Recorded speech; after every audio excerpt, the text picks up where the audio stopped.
It's almost time to rally in the valley. But first, it's the Matsu Miners pregame show, brought to you by Napa Auto Parts. Hello, everybody, and welcome into Game 2 of the Top of the World Series between the Matsu Miners and the Alaska Goldpanners of Fairbanks. I'm Austin Pollock. The Miners fell 14-0 to the Alaska Goldpanners in Game 1 of the Top of the World Series, a very rough third inning where the Panners scored 7 runs, and it seemed to pretty much just take off from there. Again, 14-0, and the bats were pretty silent for the Miners, and the pitching, it struggled more early on, and the runs are a little bit more spread out toward the second half of the game, but credit to the Panners. They came out striking with those bats, and we had talked about it pretty much all night last night. Those bats are really, really strong. Just all those batters with those batting averages above 300, a lot of all-stars. There's a lot of talent, pretty much just 1 through 9 in that lineup. And the Miners, they come into this game facing elimination. The Panners, if they win Game 2, they are ABL champions. But if the Miners can get a win in Game 2, they will force a Game 3. That'll be after this game, 30 minutes after the completion of Game 2.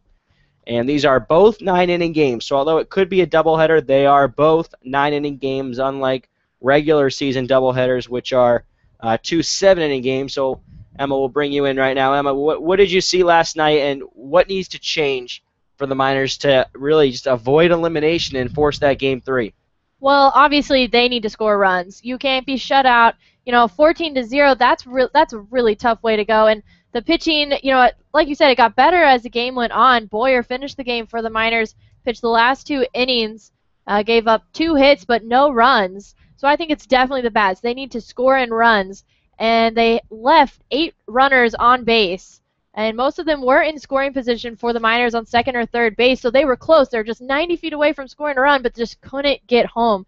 And I think that this afternoon and this evening, if they force a Game 3, that's what's going to have to change. They can't, you can't win a ball game if you're not going to score runs. So I think that's. I'm not really worried about the pitching with Ryan Hendricks on the mound. It's more if they just need to score runs. Yeah, I was talking with Pete Christopher, the general manager, earlier today, and we had talked about it, and he goes, yeah, the bats, they seem to be a little quiet right now. They just got to pick up, and they got to pick up fast. I mean, this team's facing elimination. These are both just 2 excellent teams. It's the reason why they're in this position, playing in the Top of the World Series for an Alaska Baseball League championship. But, for the Miners, I think it's really just calm down, and it doesn't. The atmosphere. We were at the ballpark early this morning, and nothing really seemed to bother them. It didn't seem to bother them any whole thing about, hey, we're facing elimination our season. Nothing like that. It was just like they lost another game. You just forget about it and you move on. And you can't go into this game thinking that you're down. You're down to elimination. You have to think about this really as a new game, and hey, let's get a win. You just go out there and do the best you can, because if you're thinking about that elimination game, that sometimes gets to your head. Yeah, the Miners, we were kind of talking about this after the game. The Miners are, pretty good with the first game of a doubleheader. They've won, it's just kind of split by doubleheaders if they win the first one or win the second game. But, yeah, I agree. You can't really come into this game thinking, oh, my gosh, we lost 14-0 last night, and now we have to win both. You just come in here with confidence, know that you deserve to be here, and do your best. Just know that you need to score runs, and I'm not worried. It's just the Panners are a very talented team, and today's lineup for Game 1 or Game 2, Game 1 of the doubleheader, there are only 2 Panners that are hitting under 300. Caruso is hitting 265, the leadoff batter, and then Villanueva is hitting 275, both with home runs, multiple RBIs, and doubles and a triple. So I mean, the Panners are a very, very talented team. They can hit, and yesterday we didn't see any home runs. Today we probably won't either. The wind is definitely blowing into Mulcahy Field, but what they do is they just, little hit. Just get on base, do a single, get more base runners on, maybe a double. We even had a triple in there also yesterday, and, it's just they're not a big, home run team unless they're at Groudon Memorial Park in Fairbanks, but they know, just get base runners on, move the base runners, score a run. And that's what we've seen with the Miners, too, sometimes. Yeah, you're absolutely right. And I think it's, half of this is just confidence. Just go out there and know, you know what? Hey, you're deserving of be here. get a win. And sometimes it's certainly easier said than done. But this team's good. The Miners, they're a good team. We've seen it all year long. They win their games, and I had said when they were down early in the game, I said, no lead is ever really safe with the Matsu Miners. They find ways to come back, and they won't really have that 7-run inning. What they'll do is they'll just score 3, then they'll score 2, then they'll score 1, or then they'll score a couple more. It's things like that. They spread them out, and they don't really do it all at once. And the fact that they don't do it all at once is, in a way, that's a good thing, because you don't really tire yourself at all. You don't have to work back to where you started in the lineup. Well, and also, in most Major League games, if you score 4 different parts of the game, that is when most teams win. I've learned this a couple of nights ago. So if they score, 1 run in the 2nd inning, another run in the 5th, 1 in the 6th, and 1 in the 9th, 4 separate innings, then they have a better chance, because they keep going with that momentum throughout the entire game, instead of putting all their eggs in one basket in the 2nd inning, and then then the Panners score a couple more here and there. The Panners have more momentum, that kind of thing. So I think you're totally right. The Miners, they keep up with the way they've been playing and score a little here and there, then I think they'll put up a good fight against the Panners. Yeah, it's really just separate those runs, just move them around, scatter them rather than all in one inning. And of course, if you do happen to get them all in one inning, sure, that's good. You work out to a big lead. But like you said, when you scatter them, that's better. And let's move a little bit to this pitching. And it wasn't Tyler Stubblefield's day, and you just can't have that 1.05 ERA and a 5.0 record every game over the summer. You're going to have a bad outing, and it just so happened that outing happened yesterday. But they hit that refresh button, and that's what they do. They put games behind them. Sure, it sticks around for maybe a couple hours after the game, but you wake up and it's a new day. And like I say, what's so good about baseball? Go to sleep, you wake up, and there's a new game the next day, and something else happens. So, I think that with Ryan Hendricks on the mound, he has been really, really strong in his last, I think, 3, 4, 5 outings, and he's pitched against the Panners, and the Panners, either the best team in the league or the second best team. We'll find out today, and the Ryan Hendricks, that's a good, solid pitcher to turn to in a game 2 when you're facing elimination. Yeah, Hendricks on the mound today with a 3-1 record, has pitched 44 innings, has given up 30 hits, 17 runs, 15 of those were earned, has walked 20 and struck out 43. This will be his 10th game to start with an ERA of 3.6, and Hendricks is definitely one of those players that we have just seen progress so much and learn so much over the season. His confidence has gotten better, his command, he's able to find that strike zone easier. And, he's just been getting better and better, and it's really great to see. He has the start here in Game 2 of the ABL World Series. I think, it's a great honor for him, and he's come a long way this season. I think that he's ready, he's confident, he knows what's on the line, and I think he's ready for this game. Yeah, I do too. He's someone who has really seemed confident, and at first his season started out shaky, but he's built confidence all summer, and that confidence has really stuck with him. He believes in all of his pitches, and when you go out there and you're confident and you believe in the stuff you got and you can keep it going, that's huge for you. That's just huge success moving forward. And I think we're in for a really good game as you can see, just a beautiful afternoon for a ball game here at Mulcahy Field in Anchorage. It is 73 degrees here and sunny. Is that a season high? I think it might be. Alaska weather, how I will miss thee. 73 degrees and very few clouds in the sky. I see it's one windy. one a little past center field, but yeah, green grass, brown turf infield, green infield turf, and light's not on, and we're fortunate because I actually think that the weather forecast called for rain. This was like days ago, but the weather in Alaska, you need to take it hour at a time, 2 or 3 hours, 30 minutes, because it could be sunny. Next thing you know, you look at the mountains. And Emma will always do this. She'll say, "Oh, those mountains don't look good." Next thing you know, we're always saying it's raining, or we're in a rain delay. We're in a rain delay. This game's been suspended. This game's been postponed. And I think that some guys go home tonight and they don't want to go home. They don't. I think these guys want to stay, and of course you got to go home at some point. But I think something that they have in mind is this is their last time playing with these guys, most likely on the same team. So why don't we end it on a good note and let's go out there and win a championship? I'm sure that's going through some of their minds. Oh, yeah. I think it's 6 guys go straight from the conclusion of Game 3 to the airport. And it's including Brad Baker, the coach, and Mandy Taylor, BT's wife. And, they go straight to the airport after this. And these guys have become really, really close, too, which, this is their last time on the field together, like you said, on the same team probably. And they get to go back to their hometowns. I know I don't want to leave on Friday. It's amazing up here in Alaska. And any listener who has not visited Alaska and seen an ABL Summer League game, definitely I recommend it. It's a lot of fun, and the atmosphere is amazing. And, it's bittersweet for this last games, as hopefully we'll be able to broadcast the third. Games. And, it's just been a great experience. Yeah, these guys are not ready to leave. It really is. I think the guys, especially the ones who have been able to play in the College World Series, there's a lot to it. Now we're going to take you inside Mulcahy Field for the national anthem.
Good luck.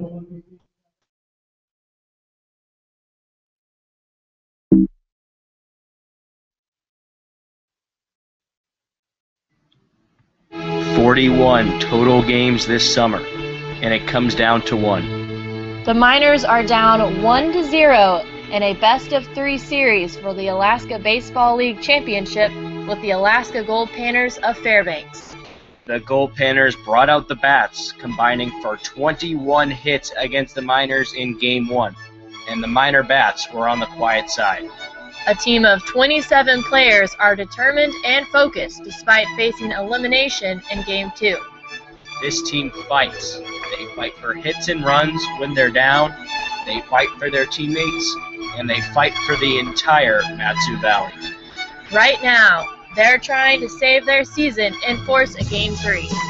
Game 2 coming up next on the Mat-Su Miners Radio Network. Hello, everybody, and welcome into Mulcahy Field in Anchorage, Alaska. I'm Emma Tiedemann alongside Austin Pollock for Game 2 of the Alaska Baseball League Top of the World Series. Miners fell to the Panners in Game 1 last night, 14-0. Panners had a 7-run third inning and followed that up with scoring in the 5th, 6th, and 7th, scoring 4 runs in the 7th inning also. But on the mound for the Miners is Ryan Hendricks, the right-handed pitcher out of Texas A&M University down in College Station, and hoping to force a Game 3. Game 3 will start at approximately 6:30. Both 9-inning games. And Austin, what are your final thoughts before we start Game 2? Well, I think the key is Ryan Hendricks. If he can keep this groove that he's in going, and it's a confidence thing. That's what he said to me. He's got confidence in his stuff, and when you have confidence in your stuff, you're going to throw that stuff really well. So I think that's the key. If he can be confident, and Josh Meyer has called great games behind the plate, and the bats got to keep it going. I think it's quality pitching and the good bats. The bats need to just be there, and of course, not really existing last night. They just got to find their way here, and there's if if they can get a good outing from Hendricks, I think the bats are going to say, okay, you know what, we're still in this. We got a chance. Let's pick these bats up. And first up for the Panners is Brandon Caruso. Caruso steps into the right-handed batter's box. Hendricks looks into Meyer for the first pitch. Hendricks with the windup and the delivery. Blown away for ball one, and we are away here in Mulcahy Field in Anchorage. Caruso, a freshman out of Pepperdine. Hometown is Pasadena, California. 1-0 inside at the feet of Caruso for ball two. Third baseman Jordan Rogers in on the infield grass at third, and Decker, the first baseman, now he steps on the infield. 2-0 is foul ball grounded towards the third base coach, Mike Grahovic. 2-1 count. Defense for the Miners, Johnny Loker in left field, Cameron Frost in center field, Cam Newell in right. 2-1 pitch by Hendricks is inside for ball three. Rogers at third base, Panachone at shortstop, Nick Blazer at second base, Matthew Decker at first, Hendricks on the mound, and Josh Meyer doing the catching for the Miners. 3-1 pitch, swung on and ground ball hard to Rogers, the third baseman, picks it up, takes a couple steps, and throws the first for the first out. You know, the importance of that first out. We talked about this pretty much all last night, and the importance of those first outs, because really when that first batter reaches base, that's a confidence thing. It gets in your head, sort of priorities change. You have to focus on the base runner. You have to focus on the batter, too. Hurst, the lefty, steps in now. Hurst playing center field for the Panners. Just graduated high school in Glendora, California. 1-0 pitch, fouled back. 1-1 count. Fortunately for Tim Davis, the home plate umpire last night, he is not the home plate umpire here for Game 2. He is the umpire at third. Home plate umpire is Robert Mays. 1-1 pitch inside to Hurst, and it's called strike two. First base umpire Drew Vertez. So everyone just switching. 1-2 pitch by Hendricks is lifted foul down the first base side and into the parking lot. And actually, oh, no. Our host mom's friend came to the game yesterday here at Mulcahy and posted a picture on Facebook, had her back window busted out. 1-2 low for ball two. So a foul ball actually did hurt her car. We should tell her to go to Napa Auto Parts. Should text her that. I think I will. 2-2 pitch by Hendricks is high and inside, ball three. Full count now for the center fielder. Hurst hitting .429. Mind you, he just graduated high school. 1 home run, 15 RBIs, 4 doubles, 1 triple. 3-2 pitch is another foul ball out of play down the first base side. And I see Irwin, who, if you've never been to Palmer to experience a game at Herman Brothers, dresses like a miner, has the hard hat and the headlight on and everything. Literally a miner. And he has his hard hat here at Mulcahy. 3-2 pitch, another high foul ball. When it might have skimmed the stadium lights on the first base side. It bounced about 10 feet away from a car in the parking lot. So Hurst stays alive with 3-2 count. Here's a pitch by Hendricks. Swung on and lifted into foul territory again down the third base side. Rogers calls for it, and it's actually Johnny Loker who is under it and makes the catch. And it's quickly 2 away. I did just text her. Jacob Hayes at the plate now. Hayes in right field for the Panners. A redshirt junior out of Indiana State University. Hayes had a really good night last night in Game 1. He was 3 for 5. First pitch by Hendricks. Fastball on the outside part of the plate, called strike one. Hayes from Terre Haute, Indiana. 0-1, a little low for ball one. Hayes has a .378 average with 9 home runs, 42 RBIs, 8 doubles, and 4 triples. 1-1, outside, ball two. Yeah, that average of .378, that was second best in the ABL, and there are a lot of ones here. First in hits, first in RBIs, first in slugging percentage, all that. 2-1 pitch by Hendricks. It is rip foul, third base side. Evens the count at 2 balls, 2 strikes, and 2 outs here in the top of the first. Hayes, the lefty, has his back left foot on that back line of the batter's box, and it's high and away for ball 3. Miners with the camo tops today. Adds a little twist to everything. Panners with the same red shirts as last night. 3-2 is lifted into left center field, charging his Loker, and that gets down for a 2-out single for Jacob Hayes. Yeah, Hayes just continues to hit. Like I mentioned, he's first in the ABL in hits. That's how he finished the regular season. Just a very good hitter atop that Panners lineup. Good left-handed batter. And that's, we talked about in the pregame, that's how the Panners get on base and score runs. It's not a lot of big hits, a lot of little hits. That single has a base runner on with 2 outs, and Vaughn Bazoian, the designated hitter, at the plate. First pitch by Hendricks is swung on and lifted foul on the first base side for strike 1. A big lead over at first for Jacob Hayes. He stole 8 bases during the regular season. He was caught 3 times. Bazoian, a sophomore out of Concordia University, Irvine. Hendricks looks into his catcher, Meyer, sets, and the 0-1. Low ball 1-2, and Hayes slides into second for a stolen base. Moves the runner into scoring position. Yeah, Hayes got a good jump, and he had a big lead at first, and Meyer's throw was just to our left on the left side, the shortstop side of the second base bag.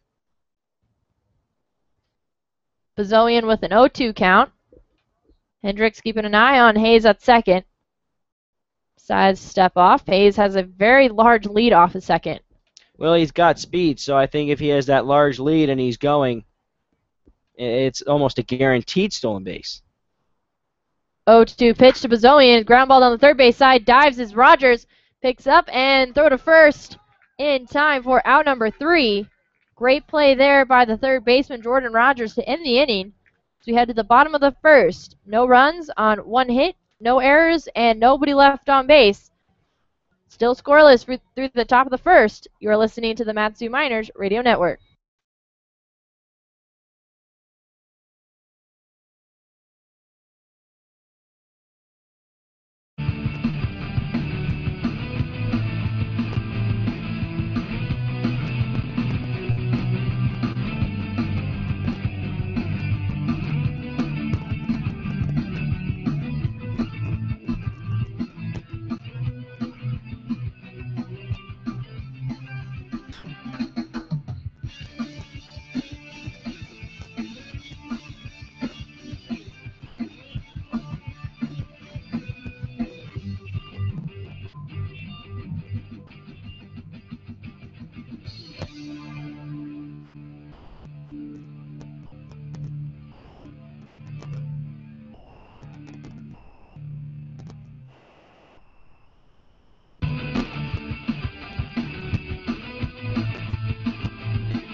Panners not able to get on the board in the top of the first. Here in the bottom of the first, the Miners try and at least get on base and maybe score early here in the second game of the Top of the World Series. In Anchorage, we'll see Paul Panachone, Cam Newell, and Johnny Loker. Paul Panachone steps in on the right side of the plate, waves the bat over home. First pitch by Joel Beck in there, fastball called strike 1. Beck with a 4-0 record, 44 and 1/3 innings pitched, has given up 42 hits, 22 earned runs, and struck out 46. 0-1 pitch by Belk. Swung on and ground ball off the glove of the diving third baseman Mildenberg, and Panachone able to reach base. That is ruled a single, and a leadoff runner on base for the Miners, and that brings up Cam Newell, the right fielder out of UC Santa Barbara. Yeah, that leadoff single is huge for the Miners. It's a confidence booster, and that's the key for this game, confidence. That really is. And, of course, winning and playing well, but confidence leads to that. Newell steps on the left side of the plate, looks at the pitcher, Joel Belk. Belk delivers, and Newell puts down a bunt down the third base side, thrown out at first, but moves Panachone to second. That was just a beautiful bunt down the third base baseline, and just maybe a foot to the right of it. And Mildenberg, the third baseman, able to pick it up and throw to first in time. So one away here in the bottom of the first. It brings up Johnny Loker. Loker in left field for the Miners out of Stanford University. Belk gets the sign from his catcher, Wieland. Quick look at Panachone at second. First pitch swing, and it's deep and foul down the third base side. And if Loker could have kept that one fair, that would have been a home run. No doubt about it. Yeah, Johnny has 3 home runs on the summer. He has one here at Mulcahy. I think that was against the Bucks. Yeah, I think that was like his second game overall with the Miners. It was on the 15th because he had just hit that walk-off grand slam against the Pilots in the 9th. Against the Pilots at home. That was June 14th. 0-1 pitch to Loker is inside for ball 1. Loker, like Austin said, has 3 home runs, 10 RBIs, and 9 doubles, hitting .358.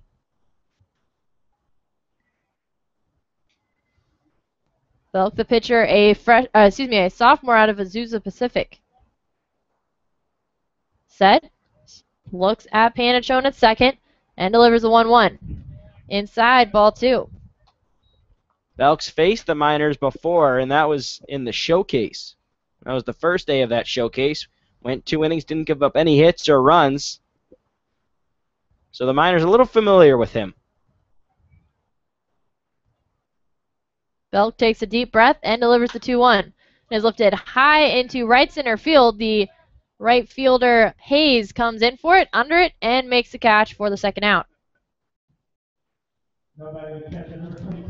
That brings up Josh Meyer, the Miner, catching tonight for Ryan Hendricks. Meyer is hitting .280 with 1 home run, 8 RBIs, 8 doubles, and 2 triples. Teammate of Paul Panachone, who's on second base at Grand Canyon University. Waves the bat over home plate. Holds it above his head. An open stance.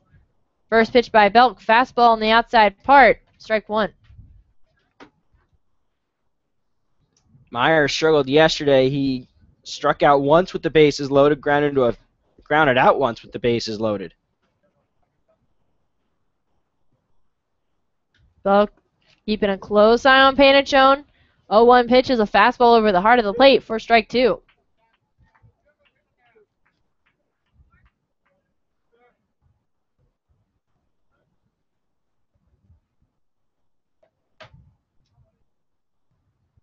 Panachone with a lead off of second. 0-2 pitch. Panachone is off. And it's low and away for ball 1. And Panachone is able to reach third. And now just 90 feet away is the leading run of the ball game, and Paul Panachone for the Miners. Yeah, I just had that feeling he wanted to go. He had a big lead off second base, and Meyer is very good at hitting the ball up the middle and finding those gaps in the infield. 1-2 pitch to Meyer is blown away, ball 2. You know, Meyer, we've seen his offense a little inconsistent at times. At times, he's a very hot hitter. Other times, his bat's a little cold. But of late, it's been pretty much right in the middle. 2-2 pitch. Right over the plate for strike 3. That is the first strikeout for Joel Beck. Got Josh Meyer looking. No runs on 1 hit, no errors, and 1 left on base as we head to the top of the second. We are scoreless through 1. You're listening to the Mat-Su Miners Radio Network.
Top of the second, and still scoreless between the Panthers and the Miners here at Mulcahy Stadium in Anchorage.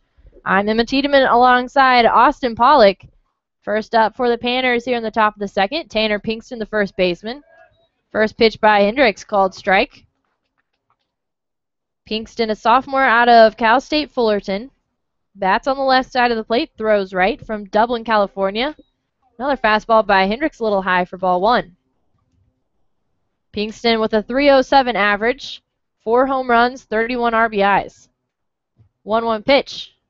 Sliced fouled on the third base side, strike 2. One of those home runs against the Miners, that was the second game of that 2-game series up in Fairbanks. It was a walk-off 3-run home run, sent it over that left field chain-linked fence.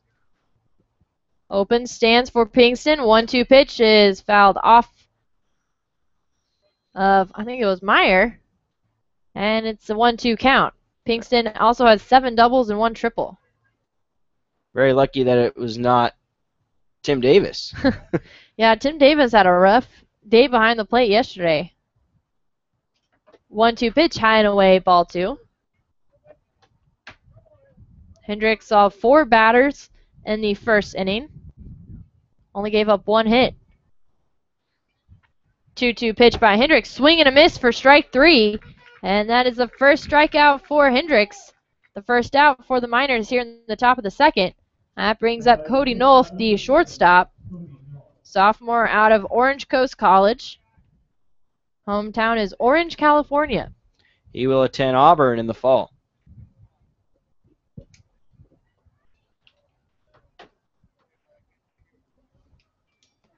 First pitch by Hendricks. Swings at it and lifts it deep into right field. Cam Newell, the right fielder, gets under it and makes the catch for the second out. Quickly 2 away here in the top of the second. That brings up Chris Paulino, a junior out of University of California, Irvine. Bats on the left side of the plate. Throws with his right hand, though. Hometown is Ladera Ranch, California. First pitch by Hendricks is fastball over the plate, called strike 1. You know, Paulino hasn't exactly been an everyday player. I mean, they've got a couple outfielders they can use, but, you know, he had a big game. I think it was the 4th of July with 2 grand slams in the same inning. Pitch by Hendricks, ball 1. Trying to remember who that was against. I think it was the Pilots. That was the game that the Panthers won 26-7. The Miners were at the Chinooks. 1-1, swing and a miss, strike 2. That's right. So it wasn't the 4th of July because we were in Kenai on the 4th of July.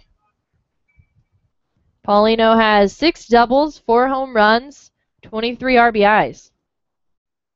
1-2 pitch by Hendricks. Swung on and fouled back, and Paulino stays alive with the 1-2 count. You know, I was watching a little bit of the Panners batting practice. I was sitting just to the left of the Miners dugout. They're on the third base dugout for this afternoon's game, and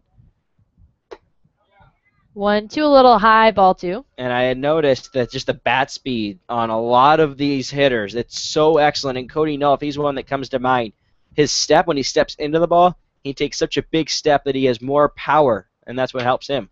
2-2, ground ball to the first baseman. Matthew Decker takes it himself and tags the bag. And it is a 3-up, 3-down inning for Ryan Hendricks and the Miners. No runs on no hits, no errors, and nobody left on base as we head to the bottom of the second. Miners and Panners still scoreless. You're listening to the Matsu Miners Radio Network.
Leading off for the Miners here in the bottom of the second.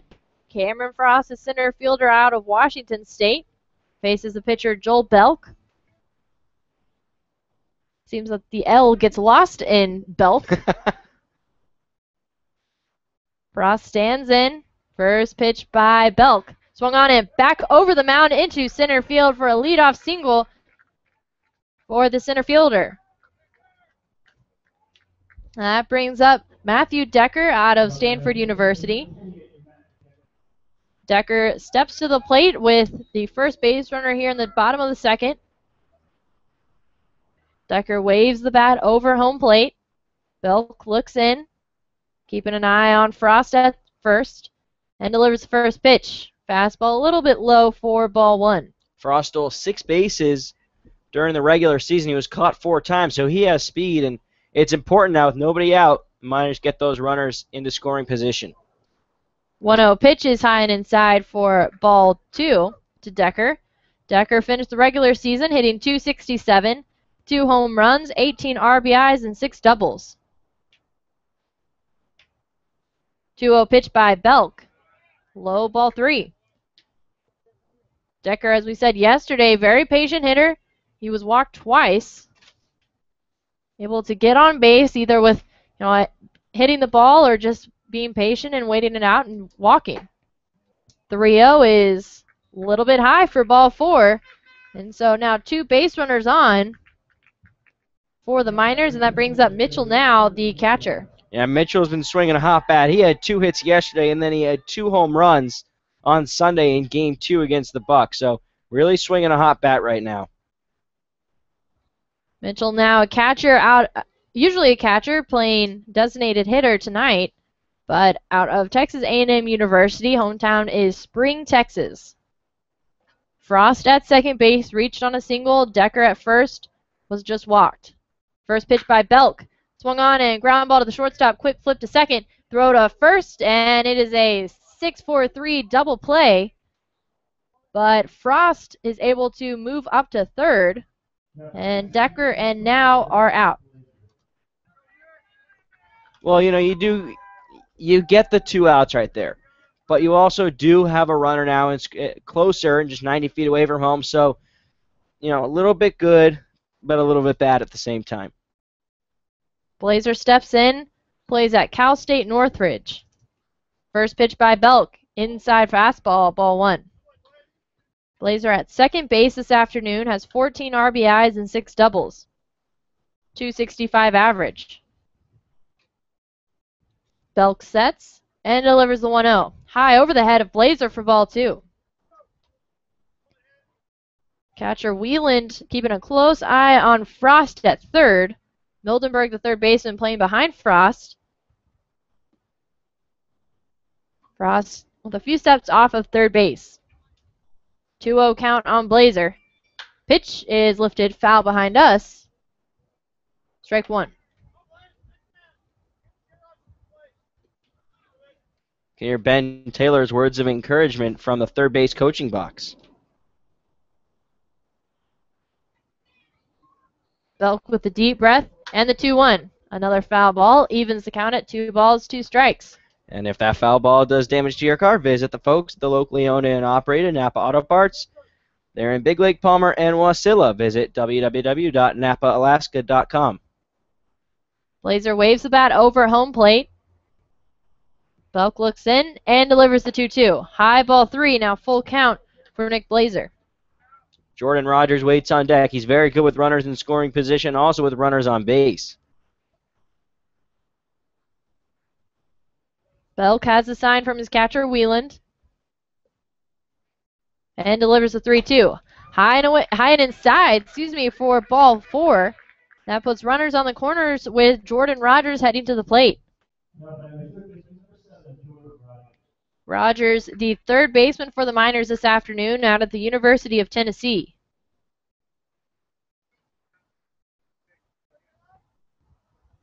Rogers steps into the right-handed batter's box. Belk sets and delivers the first pitch. Breaking ball high, ball 1. A little bit of command issues early on here for Belk. He's walked 2. It's really just been this inning, though. Yeah. He looked good the first. Gave up that single to Panicho and then sent the next guys down 1, 2, and 3. 1-0 pitch. Little inside and low, but called strike 1. Yeah, a little low and in and a little bit lower than the knees.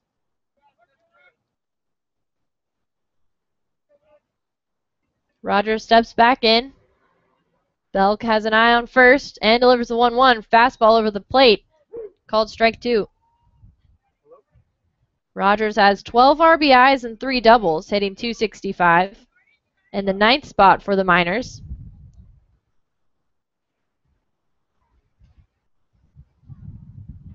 One-two pitch by Belk, and it's lifted high. And just behind home plate, Wieland gives chase, and I think it hit something, so he didn't catch it. And that is foul ball and stays with the 1-2 count. Yeah, I don't know where it went.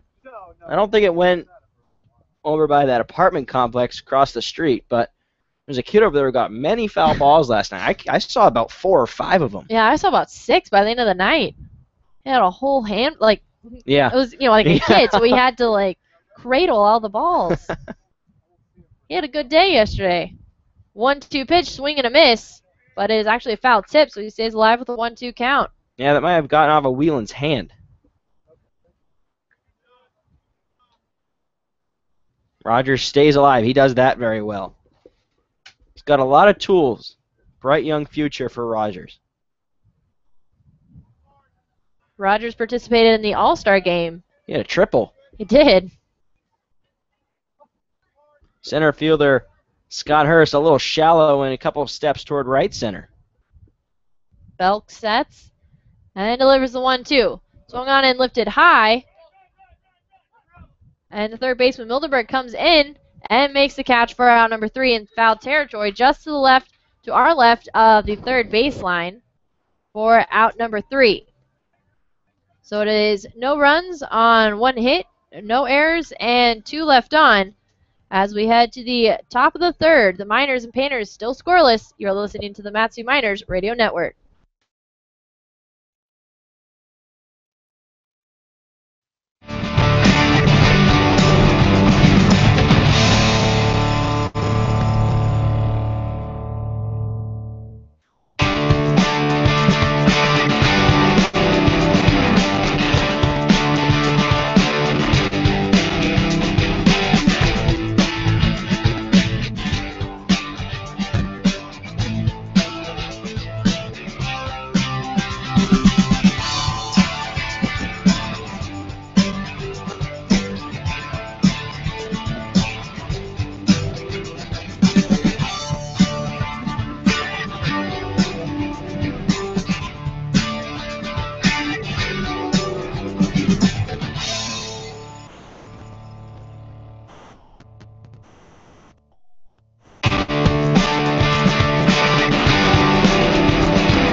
Top of the third here in Anchorage. No score between the Alaska Goldpanners of Fairbanks and the Matsu Miners. First pitch is in there, called strike to Mike Whelan, the catcher.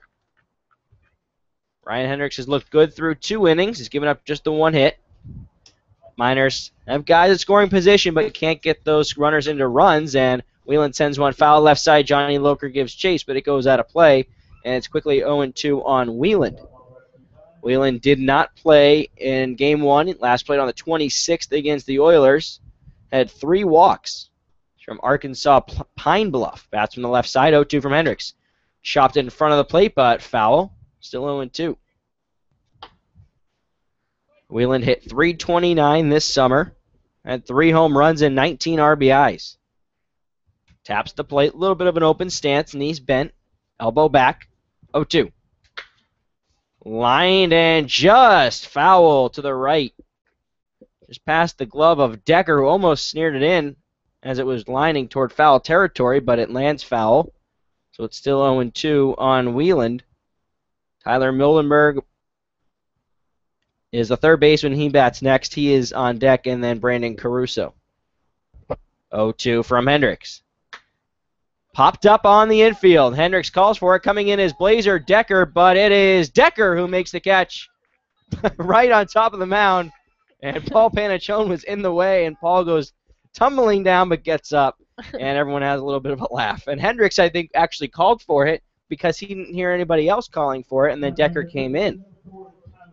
Yeah, it was just about 5 players on just a fourth of the mound, if that gives you any sense of how close they were to each other. Here's Tyler Mildenberg, the third baseman. First pitch, fastball, a little bit low, ball 1. Mildenberg out of Oregon State.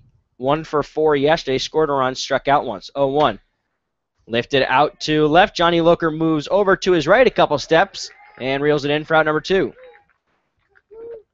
You know, back to that play where Whelan popped out in the middle of the diamond.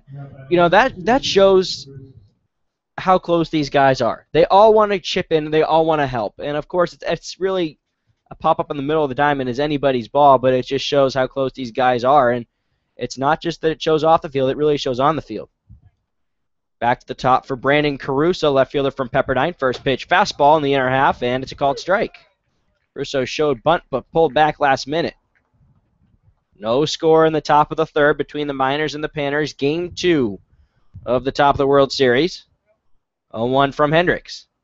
Fastball in there, a called strike, 0-2. Hard to believe a winner will be crowned tonight. Or this afternoon. Hendricks looks in, pitching from the windup, 0-2.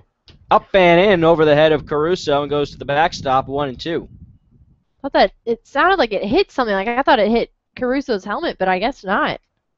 Well, no argument from Caruso. Bats from the right side against the righty Hendricks. 1-2 pitch.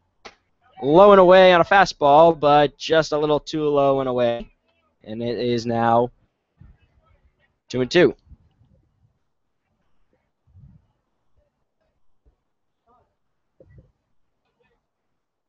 Outfield is straight away. Here comes the 2-2. Low and away on an off-speed pitch, and that gets to the backstop, and now it's a full count on Caruso. Caruso grounded out to third in the first inning. Takes a practice swing outside the batter's box. Now steps in, taps the plate twice, points the bat. Hendricks looks into the catcher, Meyer. Here comes the 3-2. Lined into deep left center. Going back is Frost, and almost falls down, but it rolls to the wall. Caruso to second, and he stops there, and it is a 2-out double for Brandon Caruso. That ball at first looked like a routine fly ball, but it kept tailing back, and I think Cameron Frost, the center fielder, he was in left center, and I think he almost tripped on something out there, able to keep his footing, and actually was able to track it to the wall. But had he have fallen down, that probably would have been a triple for Caruso, or he would have ended up on third base, or maybe even would have made it all the way around. So now a runner on second, and here is Scott Hurst, the center fielder. Just graduated from high school, will attend Cal State Fullerton in the fall. Flew out to the left fielder Loker in the first inning. He bats from the left side. Hendricks pitching from the stretch. He sets. Looks at second. Here's the pitch. Fastball, letter high, too high, ball 1. Hurst worked the count full in his first at-bat in the first inning. Really made Hendricks work for it. Hendricks looks at second. Here's the 1-0. Off speed too low, 2-0.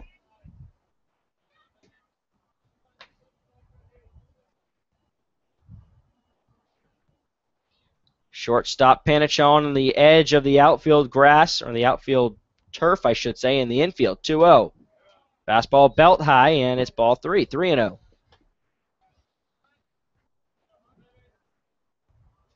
Decker playing behind the first base bag and a little bit toward the second base bag.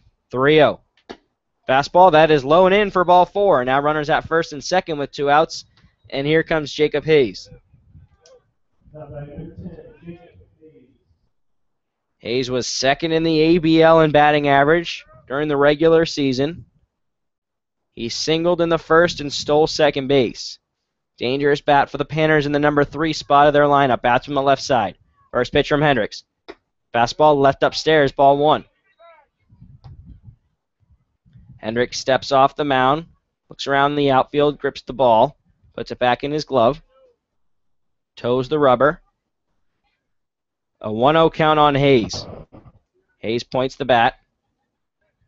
Meyer sets up, 1-0. Fastball up and a little outside, ball 2. And Meyer on his way out to talk with Hendricks. They'll meet halfway between home plate and the mound. And before this last pitch, when Hendricks was actually behind the mound, he was just trying to regroup himself. He had just walked Scott Hurst on 4 pitches and then threw the first pitch of ball to Hayes. So just needs to sort of regroup and collect his thoughts. And after ball 2, Meyer went out there and talked with him. Now Meyer makes his way back behind home plate. There's 2 outs now forced at any base except for home, first, second, or third. So Hendricks is in an okay spot.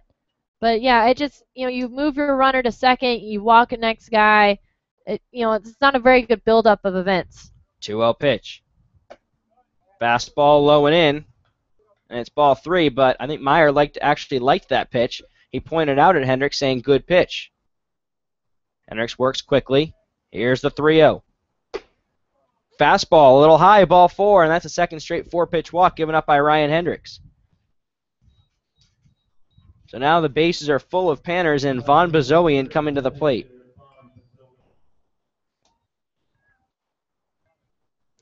It's the second walk given up by Hendricks.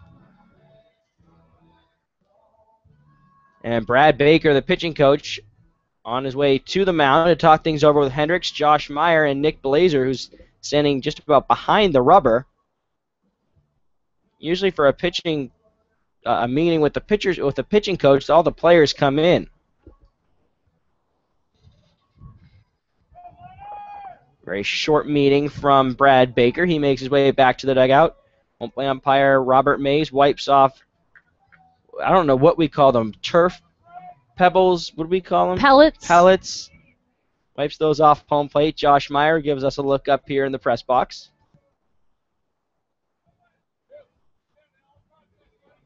So Bozoian stands in, grounded out to third in the first inning out of Concordia Irvine. He bats here with the bases loaded and 2 outs and no score in the top of the third. First pitch from Hendricks is a fastball, belt high, but it's called a strike, 0-1 on Bozoian. Vaughn, the cleanup hitter for the Panners. Here's the 0-1 from Hendricks. Swing and a miss, 0-2. That was a breaking ball from Hendricks and a beautiful, beautiful pitch. So now Bozoian is down in the count 0-2 with the bases full of Panners. He adjusts his batting gloves on the outside of that batter's box, stands in on the right side, taps the plate. Here's the 0-2.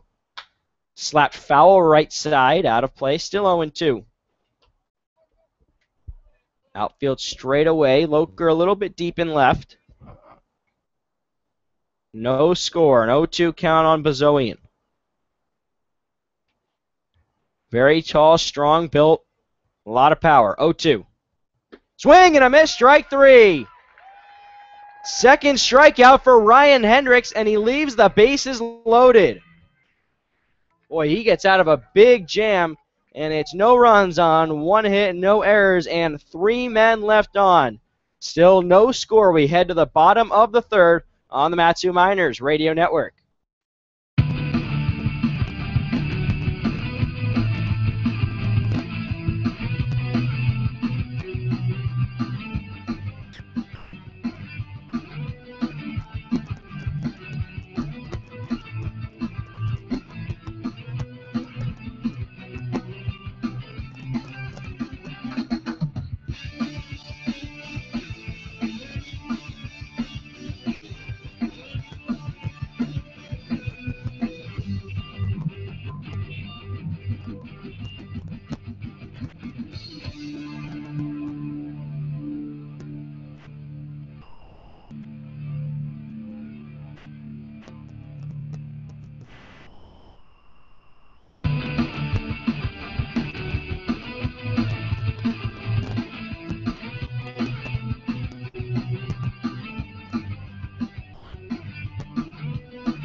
Ryan Hendricks strikes out Von Bozzoni and gets out of a major jam in the top of the third. Now the Miners try to give him a little run support.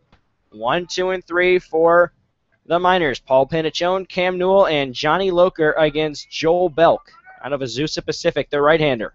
Black glove over his face. First pitch. Off speed, too low, ball 1.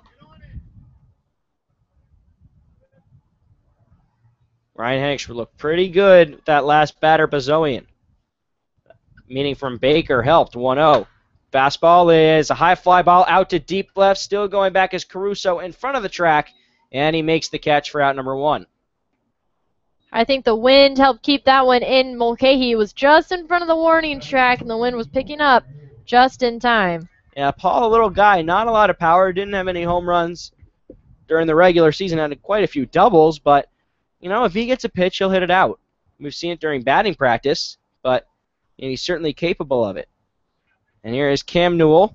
And if you see Santa Barbara had a sacrifice bunt in the first inning. First pitch from Belk is off speed on the outer half for a called strike.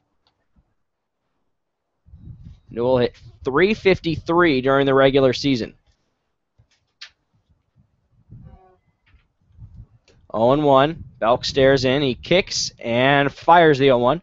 Fastball in there, called strike.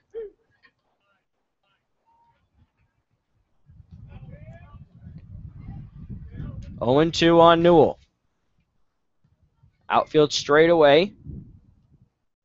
Infield on the edge. Middle infield. Shortstop and second baseman on the edge of the grass and the infield turf. Belk stares in. He kicks, and here's the 0-2. Too far outside. 1-2. Newell on that sacrifice bunt. It was Mildenberg to Pinkston. That was the first out of the inning. Panachone went to second. Then he stole third base. Belk stares into the catcher Whelan. Here comes the 1-2 to Newell. Newell thought about it, but it's too far and low, and it's 2-2. Newell takes a deep breath standing outside the left-hander's batter's box. Now stands in. Taps the plate, another deep breath. Very quiet approach to the plate. 2-2. Swing lifted left side foul, but Caruso giving chase, but watches it go out of play. Still 2-2. Cam Newell, another one of those guys that can really work the count full, be very patient. Only swing when he really wants to. Very patient. And yeah, it looks he just has that patient approach at the plate as he walks into the batter's box, too. 2-2. Low and in with an off-speed pitch, and it's a full count to Newell. You know, he stands outside, he takes a deep breath, sort of just looks at the bat, looks at Ben Taylor, and then stands in, a little tap of the plate. Doesn't even point the bat, just lets it rest just before that left shoulder. 3-2. Reaches out and sends it foul again to the left side, still 3-2.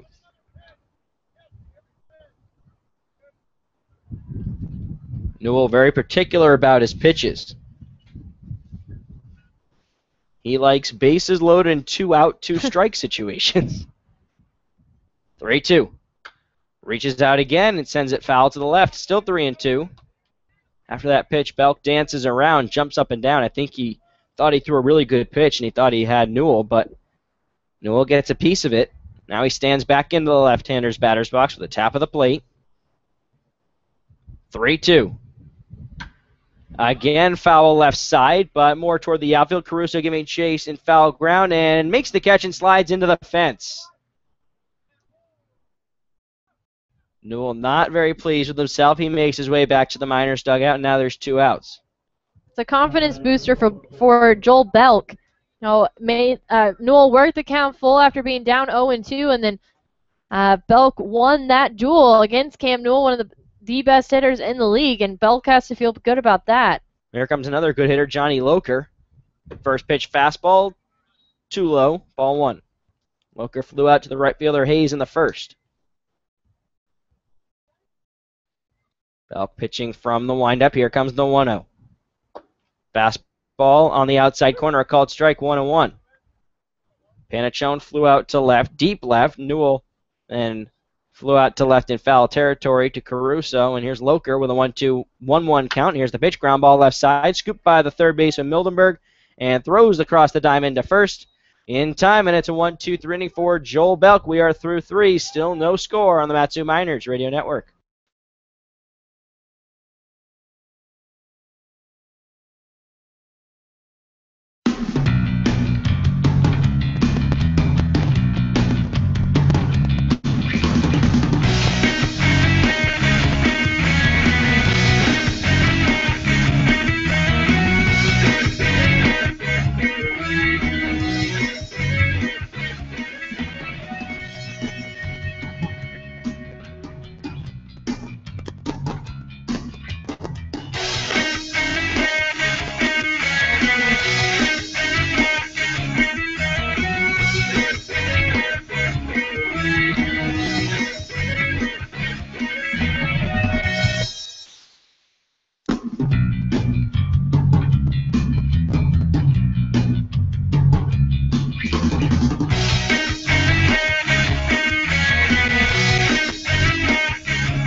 Tanner Pinkston to start the top of the 4th against Ryan Hendricks. Still no score. I'm Austin Pollock with Emma Tiedemann. Ryan Hendricks back out there, and here's his first pitch. It's a chopper back to the mound. Hendricks has it and throws to first. 1 away. Very hard chopper back to the mound. That brings up the shortstop, Cody Nulf, out of Orange Coast College. Will attend Auburn in the fall. He flew out to the right fielder Newell in the 2nd inning. Nolf will be at a fellow SEC school. First pitch shows bunt, but it's off speed, low and away, ball 1. Yeah, how do you feel about Cody Nolf being in the SEC? Well, I'm excited for him. It's a good conference. It is. You know, and he's a good player, and you know, it's good to see him sort of move around quite a bit. And he sends a high fly ball out to deep right. Newell is under it. Comes in a few steps and makes the catch for out number 2. You know, Cody's a kid. Obviously, we don't know much about him, but he's right. You know, we've gotten to see him play quite a bit, and his play really always catches my eye. He's very athletic. He's got good range at shortstop, and he hits the ball really hard and finds those open gaps. So good player right there. Very talented. Here's Chris Paulino, takes a changeup on the outer half for a called strike. Paulino grounded out to the first baseman, Matthew Decker, in the 2nd. Paulino at second base, bats from the left side, 0-1. Change up again, outer half, a called strike, and it's 0-2.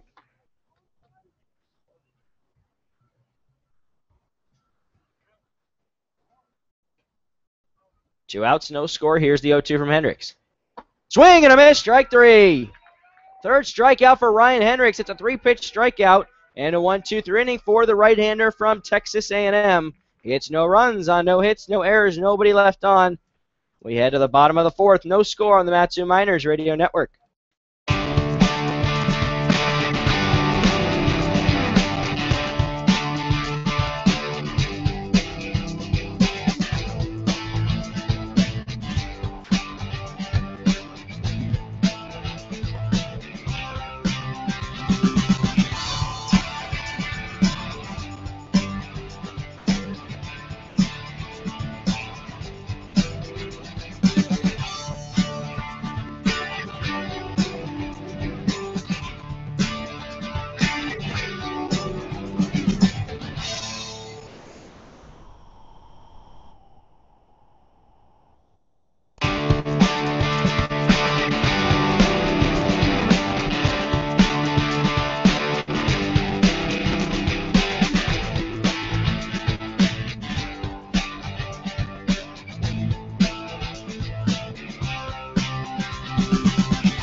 Bottom of fourth, no score here in Anchorage. We apologize right there for something that was blocking the camera. We have fixed that right now, so we apologize for that. Josh Meyer stands in. First pitch is a strike. Here comes the next pitch. It's off speed and a little outside and low, ball one. Meyer struck out looking in the first inning. Paul Panichone was on third base. Joel Belk back out there. Here comes the 1-1. Fouled off over by the Miners' third base dugout, and it's 1-2. Meyer, Frost, and then Matthew Decker against Belk. Right-hander out of Azusa Pacific. Meyer taps the plate, open stance, hands above his head. Belk stares in, kicks, and here comes the 1-2. Reaches out for a dribbler past the mound, and scooping it up is the second baseman. Paulino throws to first in time to get Meyer. Belk went for it and tried to dive. It was to the right of the mound. But Paulino came in enough time to get Meyer, so now there's one away. That brings up Cameron Frost, who singled in the second inning. Advanced to third when Mitchell now grounded into a double play. Cameron Frost with the open stance in the right-hander's batter's box. Center fielder from Washington State. First pitch from Belk. Check swing. They'll check it first, and Drew Vertez says he went around. Frost doesn't like the call.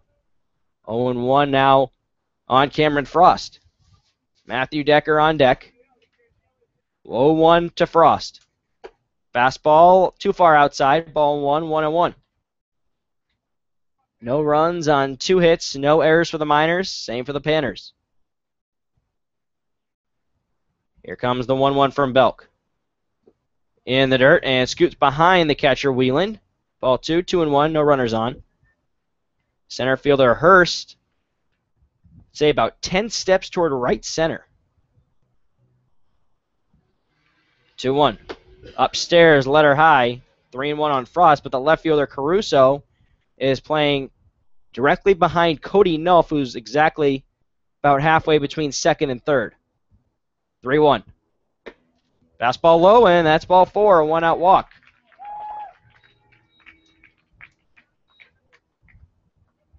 Third walk given up by Belk, and here comes Matthew Decker. Frost again with 6 steals during the regular season. Frost had 2 steals in one of the games against the Bucks in the Scout Showcase. Belk with a check on Frost, he's back. Decker takes that practice swing outside the right-hander's batter's box, takes that deep breath and stands in, taps the plate, points the bat. Frost takes his lead at first. Belk pitching from the stretch. First pitch, up and in, ball 1. A little windy here in Anchorage, wind blowing in. Decker points the bat, Belk sets. Glove by his waist. Frost is off, 1-0. Pitch, throw from Wheeland. Frost slides head first, and he's in safe. Well, that's a big, big stolen base right there for Cameron Frost. That gets out of that routine double play scenario with 1 out.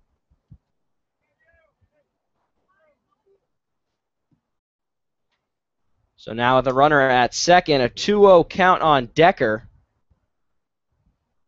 Points the bat slowly. Frost, not a very big lead at second. Here's the 2-0. In there, called strike with a changeup from Belk. No score in the bottom of the 4th. Miners threatening now with the runner in scoring position. Decker points the bat, points it again. Belk sets. Looks at second. Here's the 2-1. Swing and a liner right side. That drops just foul. That would have scored Frost easily. That would have been a double down that right field line, but just foul.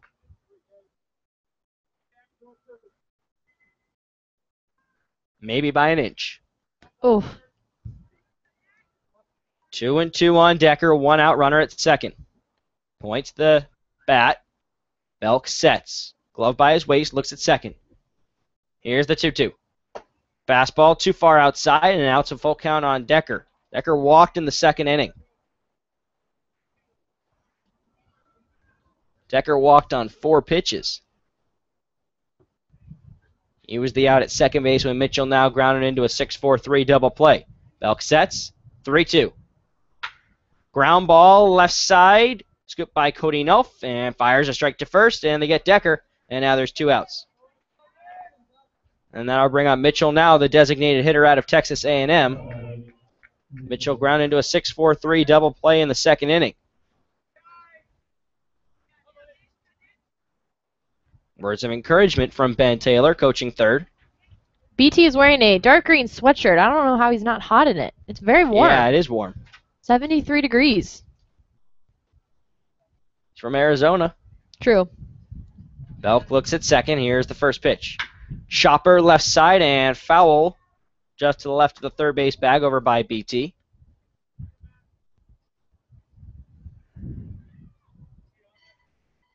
Oh, 0-1 the count on Mitchell now. Mitchell likely to be the starting catcher for Texas A&M next season. Waves the bat, open stance on the right side. Here's the 0-1, but here it comes. Change up on the outer half, a called strike. 0-2, 2 outs. No score, bottom of the fourth. Cameron Frost on second base. He walked and then stole second. Mitchell, knees bent a little bit. Belk sets. Looks at second. Here's the 0-2. Grounder to the left side. Scooped on the backhand by Cody Nelf and throws a high strike to first. And Mitchell almost beats it out, but it is in time for out number 3. It's no runs, no hits, no errors, 1 man left on. We're through 4. No score. We head to the 5th on the Matsu Miners Radio Network.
Top of the 5th, and we are scoreless through 4. I'm Emma Tiedemann alongside Austin Pollock.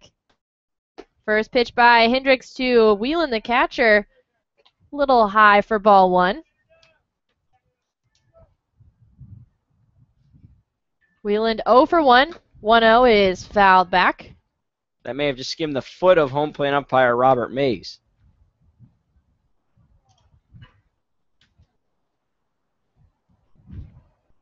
Whelan steps back in. 1-1 pitch is outside, ball 2.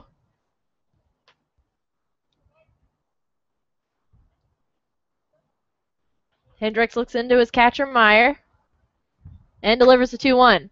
High fly ball deep into center field. Frost goes back for it and makes the catch just in front of the warning track for the first out.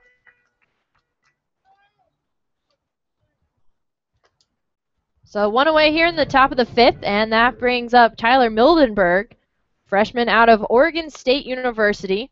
0 for 1 with a fly out to left field in the 3rd.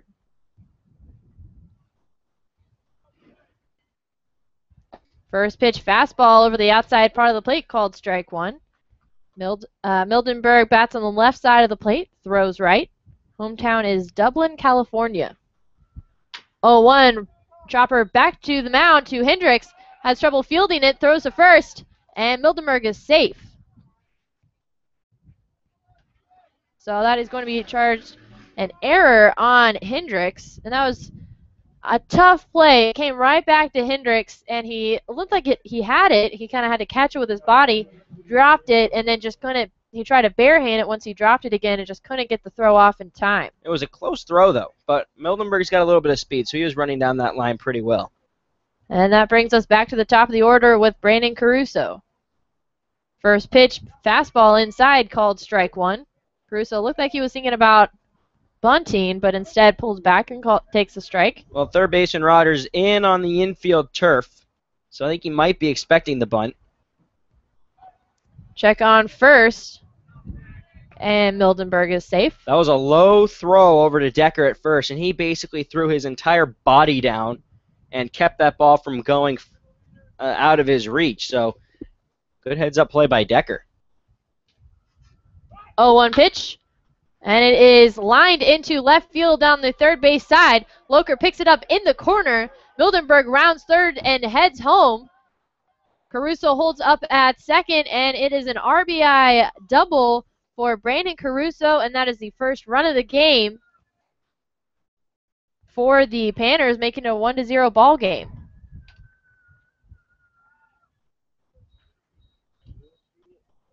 That was just a hard hit, line drive turned ground ball down the left field line, and that was just one of those balls that gets down about a foot into fair territory down the line and into the corner, and Loker, the left fielder, did his best to get there in time, but it's just one of those balls that goes into the corner, and that's an RBI double for Caruso. Well, now it's just really important that Hendricks keeps that composure and just focuses on getting guys out. First pitch to Hurst is in there, called strike one. He can't let that run get to his head because that could create more issues. But for the most part, he's been pretty solid with runners on this summer. It doesn't seem to bother him too much. 0-1 is lined into right field. That gets down in front of Cam Newell. And this time Caruso heads home to score the second run of the game. And now Hurst with an RBI single. So quickly the Panners are up 2-0 on the Miners. Here in the top of the fifth. Brings up Jacob Hayes, 0 for 1.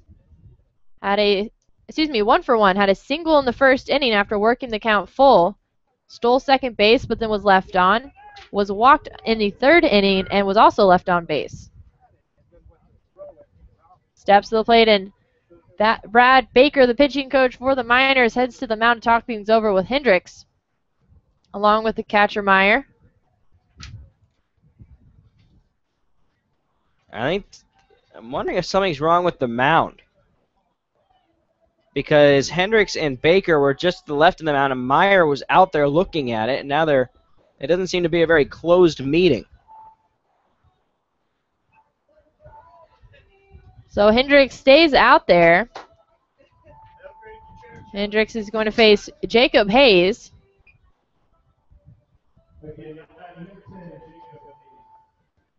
Hayes singled in the first, like I said, and walked in the third.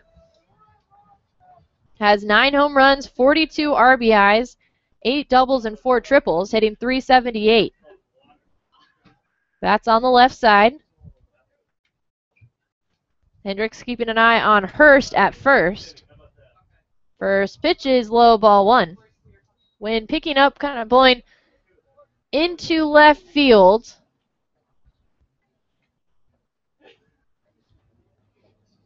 Hendricks sets and delivers the 1-0. Fastball over the plate, called strike 1. Infield, the middle infield, Panicone, the shortstop, and Blazier, the second baseman. They're at double play depth with that runner at first base. Hendricks looks into Meyer and delivers the 1-1. Swung on and lifted into shallow left. Going back for it is Panicone. Coming in for it is Loker, and that drops down for a base hit. Hurst stays at second, and now there are 2 base runners on. And that is the 4th base runner in a row for the Panners. That just got the end of Hayes' bat. And that brings up Vaughn Bazoian, 0 for 2 with a ground out and struck out swinging in the third.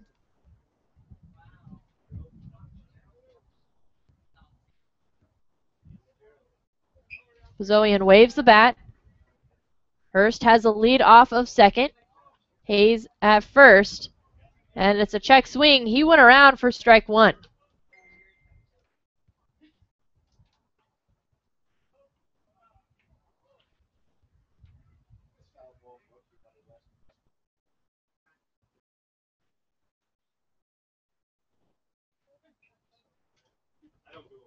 0-1 pitch by Hendricks. Fastball gets behind Meyer, and Hurst moves to third. Thought about coming home, but decides not to, and Hayes to second. That is a wild pitch on Hendricks. So now Hurst at third, and Hayes at second base, with Bazoian at the plate with a 1-1 count and one away here in the top of the fifth. Panners lead 2-0 over the Miners.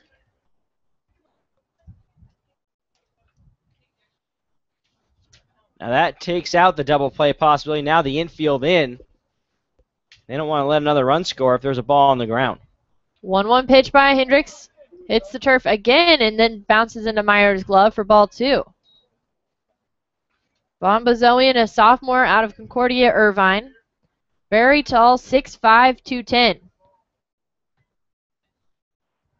Bats on the right side of the plate. Hurst with a lead off at third. Hendricks steps off the mound. Hayes with a lead off of second. Infield playing in. 2-1 pitch by Hendricks. Swing and a miss for strike 2. Evens the count at 2 balls and 2 strikes for the right-handed.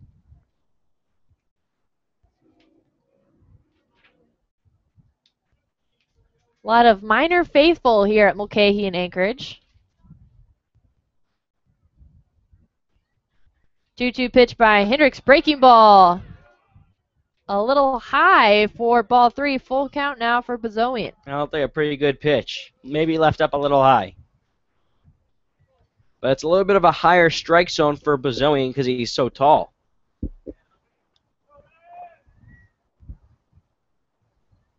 Hendricks with the 3-2 pitch. Swing and a miss for strike 3. And that is 2 away and the 4th strikeout for Hendricks. Well, that brings up Tanner Pinkston, the first baseman. Pinkston 0 for 2, struck out swinging in the second inning, grounded out to Hendricks in the 4th.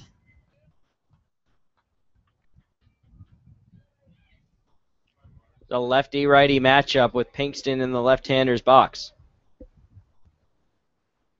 First pitch by Hendricks, fastball called strike 1 on the outside part of the plate.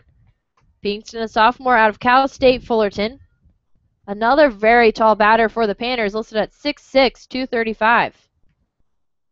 0-1 pitch, fastball again over the plate, called strike 2. Yeah, that was a beautiful changeup from Hendricks.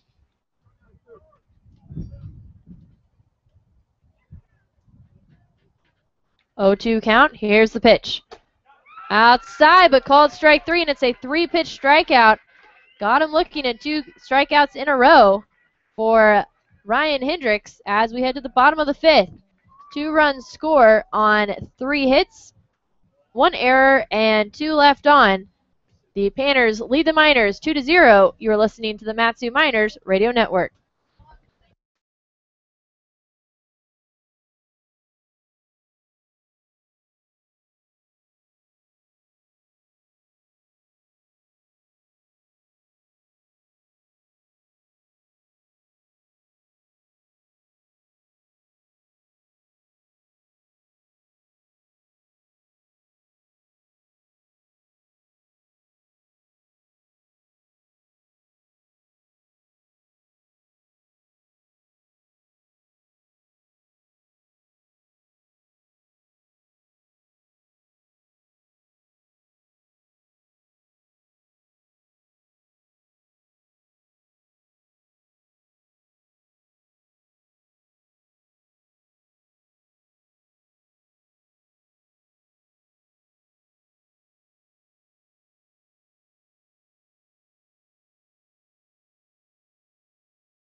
Back here at Mulcahy Stadium, I'm Emma Tiedemann alongside Austin Pollock for the bottom of the 5th.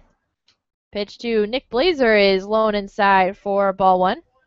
Blazer out of Cal State Northridge was walked in the second after working the count full against Joel Belk. Belk looks in.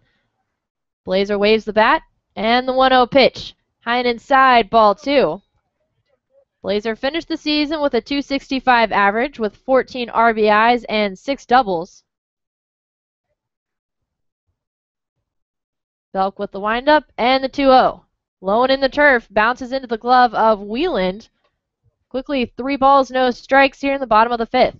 Yeah, we've seen some command issues for Joel Belk, and if those continue, the Miners need to be more patient. Belk with the sign from Wieland and delivers a 3-0. Blazer shows bunt, pulls back, takes ball 4 instead, and it is a 4-pitch walk to lead off the inning here in the bottom of the 5th. And Jordan Rogers heading to the plate, and Rogers has been very strong when he comes to the plate with runners on. Mike Grahovic, their head coach, is making his way to the mound.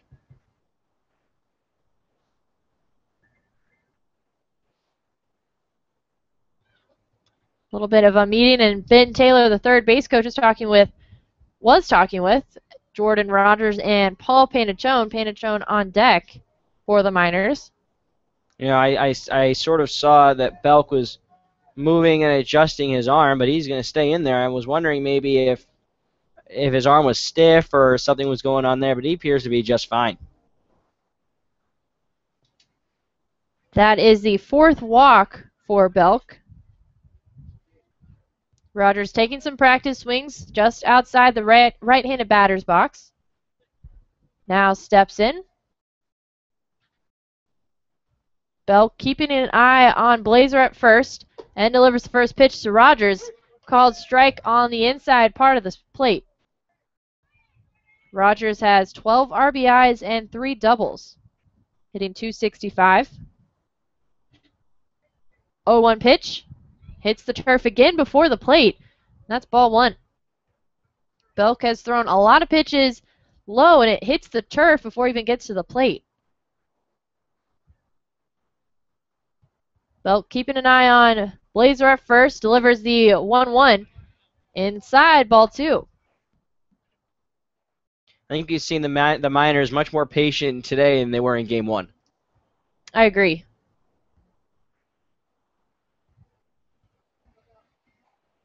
Belk sets. 2-1. Breaking ball, blown away. Ball 3. Rogers steps out of the box, now comes in, taps the plate, looks at the pitcher Belk. 3-1 pitch. Low and in the turf for ball 4. That's 2 straight walks for Belk with 2 base runners on, and back to the top of the order with Paul Panachone. Panachone 1 for 2, had a single in the first and stole third base, but was left on. Then had a fly out to left field in the 3rd. Comes to the plate with Blazer at second, Rogers at first. And now the catcher Wieland is heading out to the mound to talk things over with Belk. Well, Mike Grahovic's going out as well, and that's the second meeting on the mound of the inning, so it looks like we're going to have a pitching change. There is a new pitcher coming in. So we will step aside as Joel Belk heads to the dugout for the Panners and get the new information on the pitcher. We'll be right back after this.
New pitcher is Andrew Bueller, senior out of University of Nebraska, Omaha. Belk finished with 4 innings pitched, gave up 2 hits, 1 strikeout, 5 walks, and no runs.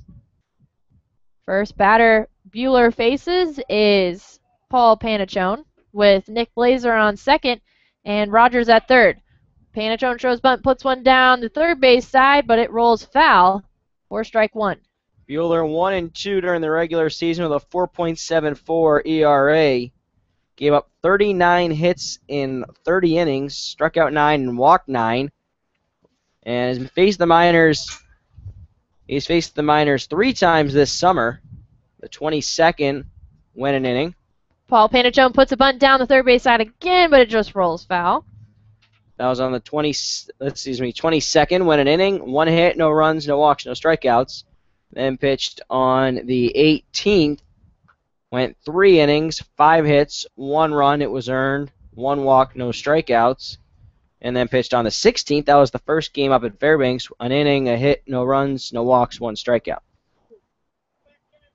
But the number that stands out is those 39 hits in 30 at-bats, in 30 innings, 30 and a third, excuse me. 0-2 count for Panachone.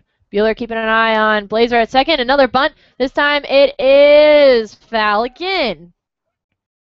And that is an out for Panachone, and the first out here in the bottom of the 5th.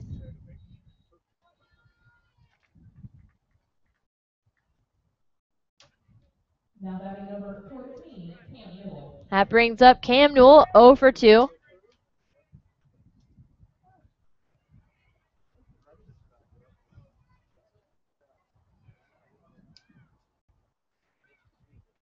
Newell, the lefty out of UC Santa Barbara.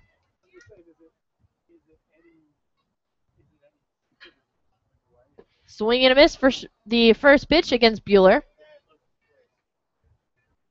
And a school in the University of California system, UCLA, had a rough day yesterday. Oh, their they did. water main broke and flooded the campus, including their arena. That's a new arena too, I think, or that was recently renovated. Renovated, yep. 0-1, outside ball 1 to Newell. They had to get some new wood floors. Flooded the locker rooms. There were people, or the students, pulling each other on like surfboard, boogie board things on campus. The streets were flooded so much. 1-1 pitch to Newell, and it is high in shallow center field. Charging is Caruso, the left fielder, and he makes the catch in left center field for out number 2. So 2 away in the bottom of the 5th. Blazer on second. He reached on a walk by Belk. Rogers at first also reached on a walk by Belk. And Johnny Loker at the plate, 0 for 2 with a flyout and a ground out. Loker in left field this afternoon. Bueller sets, quick glance at second, and delivers the first pitch. And fouls it back out of play down the first base side.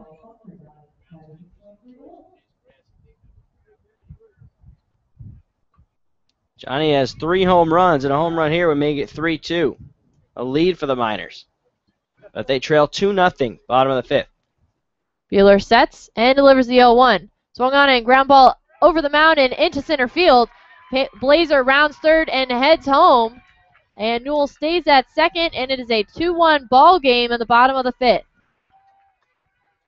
So Loker with an RBI single, scoring in Blazer.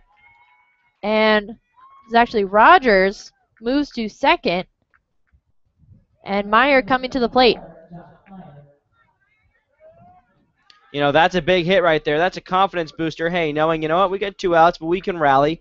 Rally from the valley. That's what they do. They're just down 2-1, and they still have a runner in scoring position. The go-ahead run at first base, tying run at second. First pitch to Meyer is fastball over the outside part of the plate for strike 1. Meyer 0 for 2, struck out looking in the first, grounded out in the 4th. Out of Grand Canyon University, teammate of Paul Panachone and Brandon Smith. 0-1 pitch. Ground ball to the shortstop. Nolf backhands it, throw to first, in time for the third out. but 1 run scores on 1 hit, no errors, and 2 left on base. As we head to the top of the 6th, the Miners trail the Panners 2-1. You're listening to the Matsu Miners Radio Network.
Miners get a run on an RBI single by Johnny Loker, and they're on the board, but it's still 2-1 Panners. Cody Nolf, Chris Paulino, and Mike Whelan against Ryan Hendricks. First pitch from Hendricks is a fastball up and in, ball 1.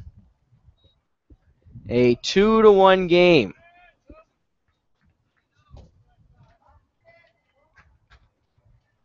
Nine-inning game. 1-0 to Nolf.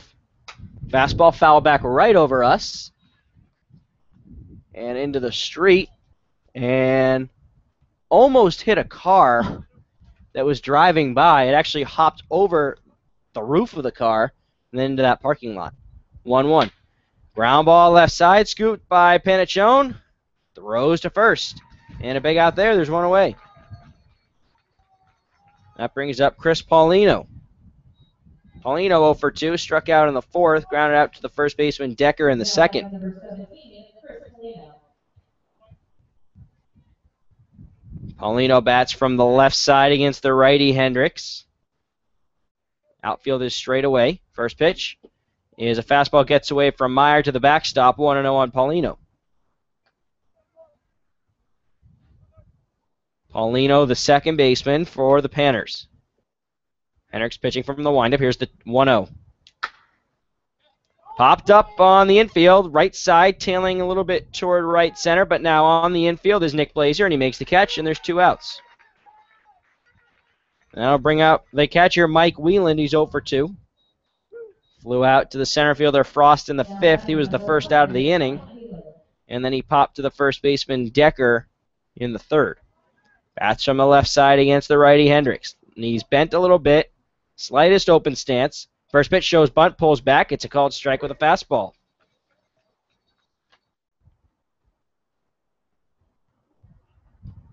Oh, 1 now on Wheeland. Pitch swing and a miss. 0-2.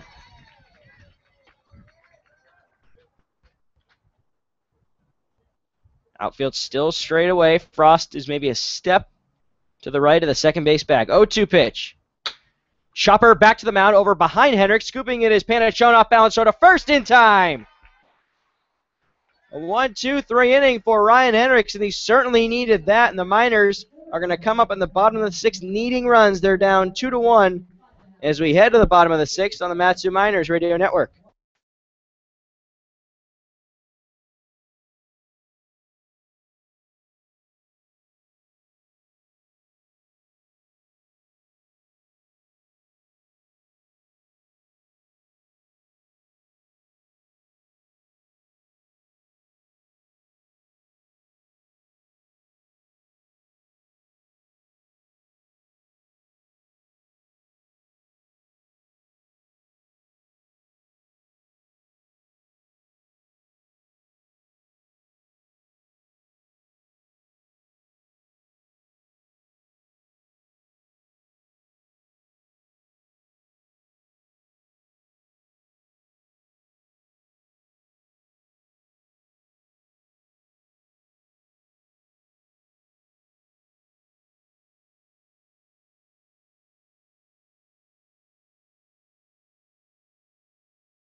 2-1 Panners start at the bottom of the 6th. Cameron Frost, Matthew Decker, and Mitchell now against the righty out of Nebraska, Omaha, Andrew Bueller.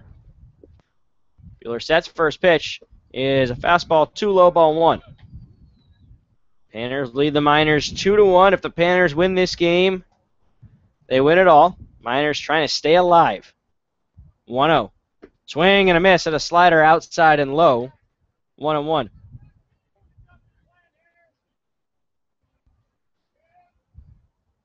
Bueller toes the rubber and he sets, looks down. Here's the 1-1. Grounder up the middle, a base hit. Second single for Cameron Frost, 3rd time he's been on base. And that's a big hit right there. And Miners have a little momentum going. He's that tying run, and here comes Matthew Decker. Decker grounded out to short in the 4th inning, walked in the 2nd. Frost stole second base in the 4th after he walked. Pitch, high fly ball, deep right, going back is Hayes, but it tails foul over by the bullpen. 0-1.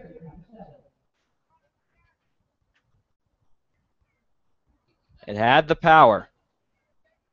Decker points the bat. Knees bent. Frost still on first. Here's the 0-1. Fastball just gets the lower inside corner for a called strike. 0-2.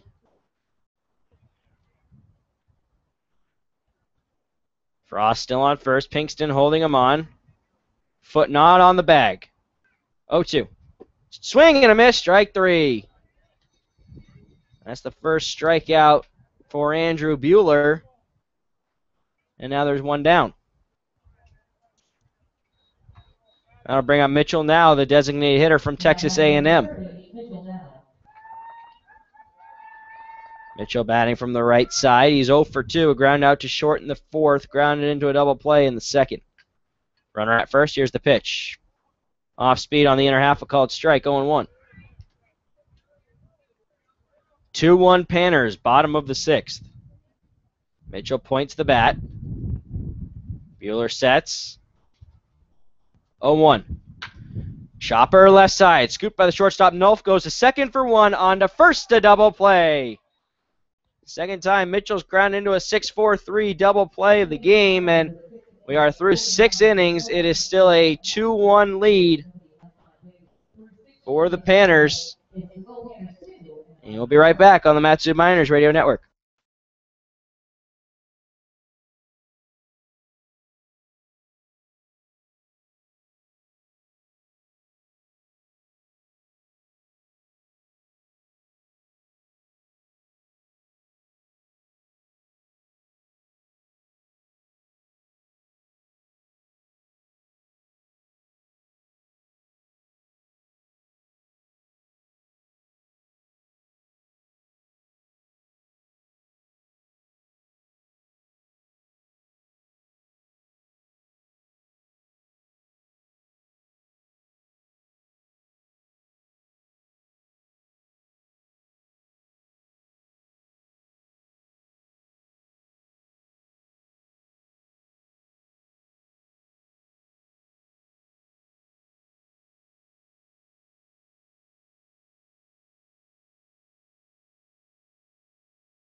Tyler Mildenberg to start the top of the 7th here in Anchorage. A 2-1 lead for the Panners.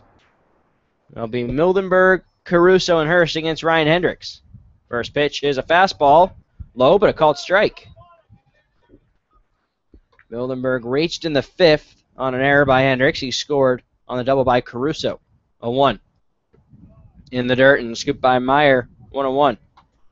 Mildenberg then flew out to left in the 3rd inning. That's from the left side. Here comes the 1-1 from Hendricks. Swing and a miss, and foul actually foul tipped into the mid of Meyer. And now it's 1-2 on Mildenberg. Hendricks works quickly. Here's the 1-2. Fastball low, 2-2. That's quiet for the Miners, but same for the Panners. But they just have the 2 runs. 2-2. Fastball high, full count. Mildenberg reaching on the error. That's what started that 2-run 5th inning. That 5th inning, that's the difference. 3-2. Shopper, right side, scoop by Blazer. Off balance throw to first is in time. And there's one away. Back to the top of the order for Brandon Caruso. 2 for 3, grounded out to third in the first, doubled in the third, doubled in the 5th. He scored on the RBI single by Scott Hurst.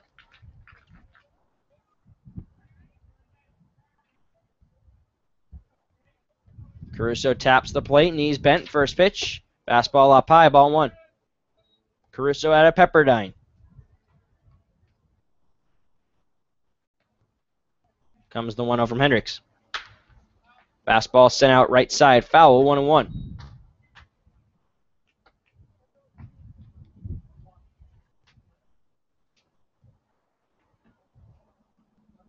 Hendricks pitching from the windup. Here comes the 1-1 to Caruso. Fastball just outside, 2-1. Outfield is straight away, no lights on. Rogers close to the line at third. Here comes the 2-1. Grounder up the middle, a base hit. Third single for Caruso, third hit for Caruso, and he's really hit the ball well this afternoon. That'll bring up Scott Hurst now with a runner on and 1 out. Hurst singled in the 5th, walked in the 3rd, flew out to left in the 1st. Hurst takes a practice swing outside the box, now stands in, taps the plate, points the bat. Here's the pitch. Grounder right side. Blazer has it, goes to second for 1, and that's all they'll get. But they do get the lead runner. So Hurst reaches on the fielder's choice. So Caruso's now out number 2, and here comes Jacob Hayes. Now batting number 10, Jacob Hayes. Hayes 2 for 2. He singled in the 5th, singled in the 1st. He's been stranded at second both times. Pass from the left side. His left foot standing on that line of the batter's box. First pitch, outside corner, called strike.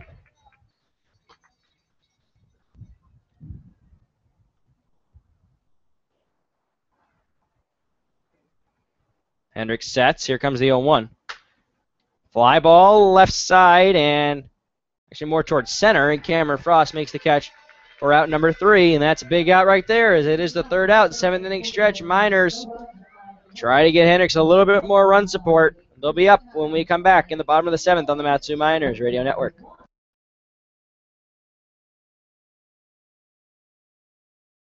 Those legs.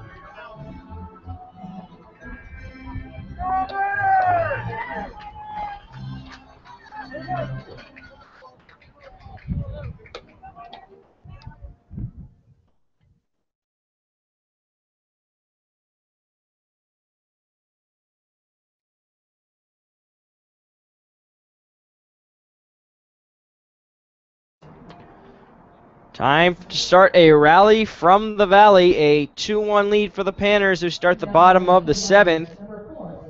Nick Blazer to start things off against Andrew Bueller. Blazer, Rogers, and Panachone. Bueller's been good here in relief. Belk was even better in his start. First pitch, ground ball left side, charging is Nolf, has it, throws to first, and now there's one away. That'll bring up Jordan Rogers, the third baseman out of Tennessee. Jordan walked in the 5th, popped out to the third baseman Mildenberg in the 2nd. Rogers stands in on the right side against the righty Bueller. Bueller sets first pitch. Fastball too low and in, ball one.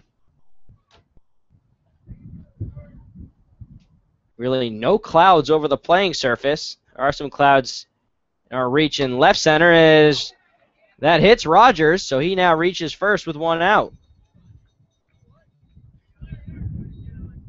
That'll bring up Paul Panaccione, the shortstop from Grand Canyon.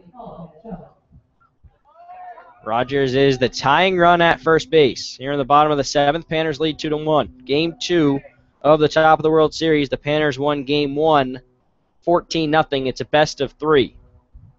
First pitch. Fastball. In there, called strike to Panaccione, 0-1.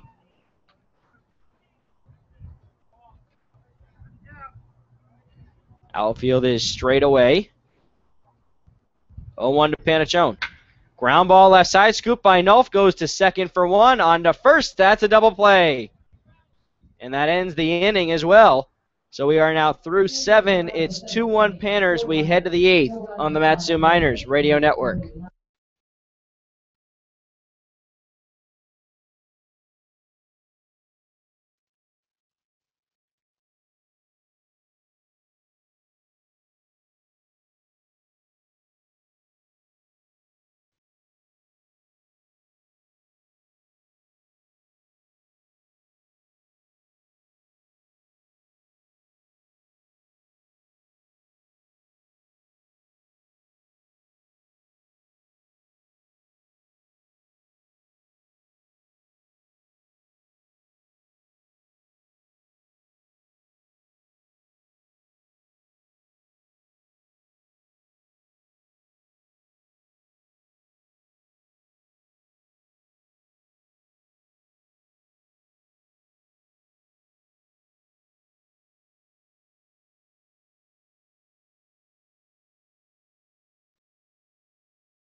New pitcher on the mound for the Miners, Ryan Oglesby out of Slippery Rock in Pennsylvania. Ryan Hendricks pitched 7 innings, gave up 6 hits, 5 strikeouts, 2 walks, and only 2 runs. A great night for Ryan Hendricks. And Josh Meyer talking some things over with Oglesby before he heads back to the plate. Oglesby will face Bazoian, Pinkston, and Nolf. 4, 5, and 6 for the Panners. The Panners lead the Miners 2-1 here in the top of the 8th. Bazoian 0 for 3 with 2 strikeouts. First pitch by Oglesby in there, called strike 1. Ryan with a funky delivery. And we've tried to figure out a way to explain it, but I've asked some of the players. They say, yeah, it's just funky. Yep, 0-1 pitch, called strike 2. Bazoian, both of his strikeouts, Hendricks got him swinging. Bazoian, the designated hitter for the Panners. 0-2 pitch. Swung on and slow ground ball to the third baseman. Rogers throws to first on the run and makes the play with the first out. That was a very high chopper. Of course, the choppers tend to be a little bit higher up here on the turf infield. That brings up Tanner Pinkston, the first baseman. 0 for 3 with 2 strikeouts, 1 looking, 1 swinging, and a ground out. Pinkston, the first baseman, the 6'6" baseman. First baseman, excuse me. Pitch outside for ball 1 by Oglesby. Kingston hitting .307, has 4 home runs, 31 RBIs, 7 doubles, 1 triple. 1-0 pitch, outside again for ball 2.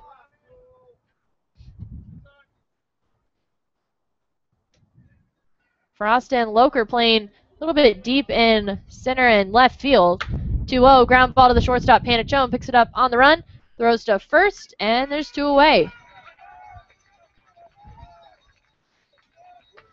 So 2 outs here in the top of the 8th. The Panners lead 2-1 over the Miners, and Cody Nolf at the plate.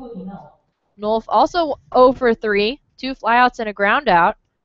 Nolf the shortstop for the Panners.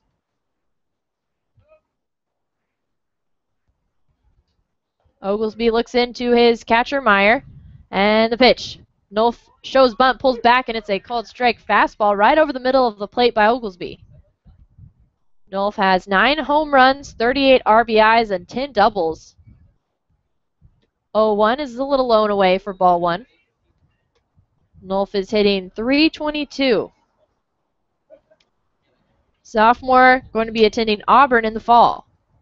1-1. Little high for ball 2. Nolf from Orange, California. 2-1 pitch. Breaking ball inside, but called strike 2. Evens the count at 2 balls and 2 strikes with 2 away in the top of the 8th. I'm not exactly sure where Orange is. I think it's close to Los Angeles. I'm not sure. 2-2 pitch is low and away for ball 3, and it's a full count. And Rogers and Meyer and Oglesby all thought that was strike 3. Yeah, it looked like a pretty good pitch. Full count. Here's the pitch by Oglesby. Swung on and lifted into left field. Loker comes in and makes the catch for out number 3. 3 up, 3 down for Ryan Oglesby and the Matsu Miners. As we head to the bottom of the 8th, the Miners trail the Panners 2-1. You're listening to the Matsu Miners Radio Network.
Cam Newell leading things off here in the bottom of the 8th.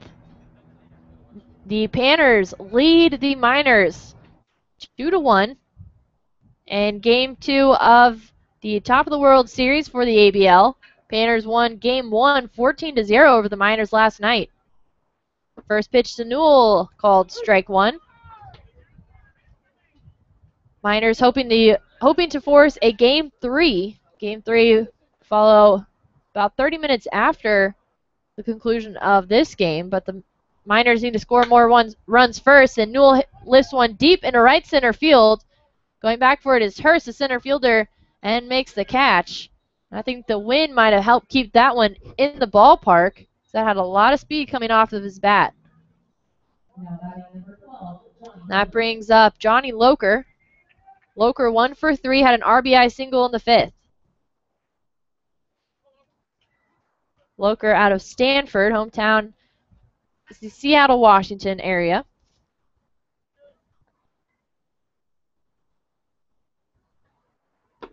First pitch to Loker is blown away, ball 1. You know, and of course, this being our last day of broadcasting, don't know if it's the last game. There could be a game 3, but I think one of the most memorable things of the summer was that breakfast with the Seahawks. Ground ball to the shortstop. Nolf picks it up and throws to first for the second out. Brings up Josh Meyer, the catcher. Josh is 0 for 3, struck out looking in the first. Grounded out in the 4th and 5th.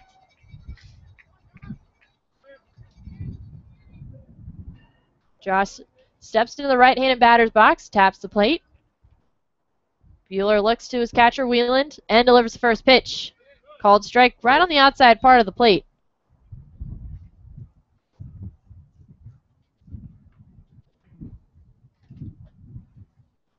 A 1 pitch by Bueller is inside, ball 1. Meyer has 1 home run. That was here at Mulcahy Field against the Bucks. 8 RBIs and 8 doubles. 1-1 pitch. Ground ball to the shortstop. Nolf picks it up and throws to first, and it is a 3-up, 3-down inning for the Panners. No runs on no hits, no errors, and nobody left on base. As we head to the the top of the 9th, the Panners lead the Miners 2-1. You're listening to the Mat-Su Miners Radio Network.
Top of the 9th, and the Panners lead the Miners 2-1. I'm Emma Tiedemann alongside Austin Pollock. First pitch by Ryan Oglesby, high and away for ball 1. At the plate, Chris Polino, the second baseman, 0 for 3. Ground out, a strikeout, and a flyout. 1-0 is low ball 2 by Oglesby. Polino hitting .294, 4 home runs, 23 RBIs, and 6 doubles. 2-0 pitch. Fastball over the outside part of the plate called strike 1. You know, Ryan Oglesby has really just been, he was a latecomer to the team, but has really earned himself that spot of just being that bridge man to the closer, sort of that 7th, 8th inning guy. 2-1 fastball high and in for ball 3. You know, he comes in when the Miners really need a hold. They're in a tough situation, just don't want to give up any more runs, but the starter has nothing left, so he's a good man. 3-1. Lifted foul now with the 3-2 count. Oglesby saw 3 up, 3 down in the 8th inning when he came in to relieve for Ryan Hendricks.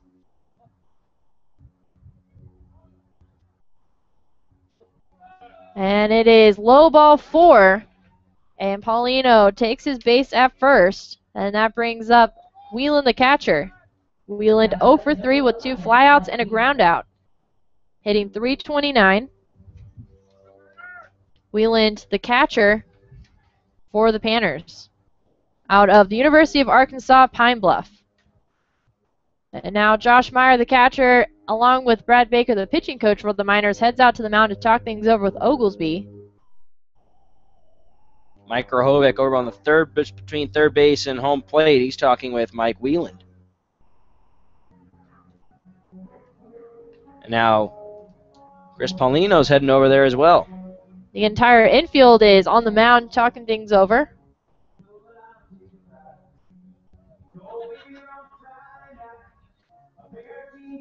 Panners lead the Miners 2-1 in the top of the ninth. Nobody out. Paulino on first. He was walked after working the count full against Oglesby. And now Robert Mays, the home plate umpire, is going to go to the mound to break things up. Now all of the players head back to their positions. And Brad Baker heads back to the dugout. Wheelan taking some practice swings outside the left-handed batter's box.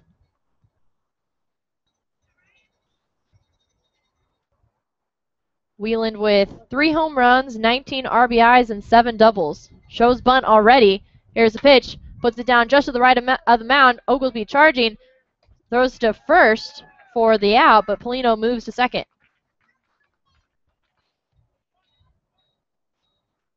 So that is 1 away in the top of the ninth with Tyler Mildenberg at the plate.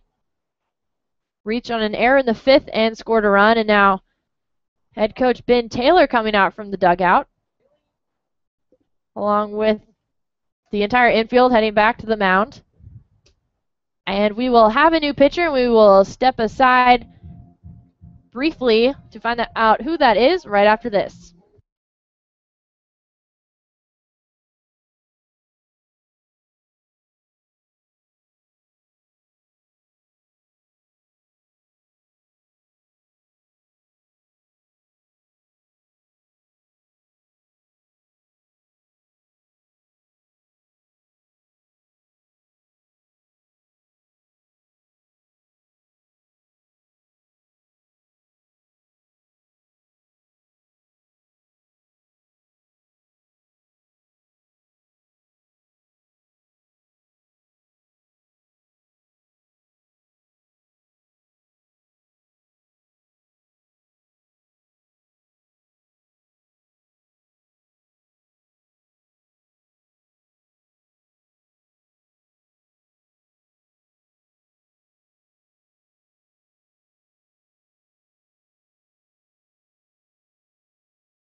Vince Arrobio, the new pitcher on the mound for the Miners here in the top of the ninth.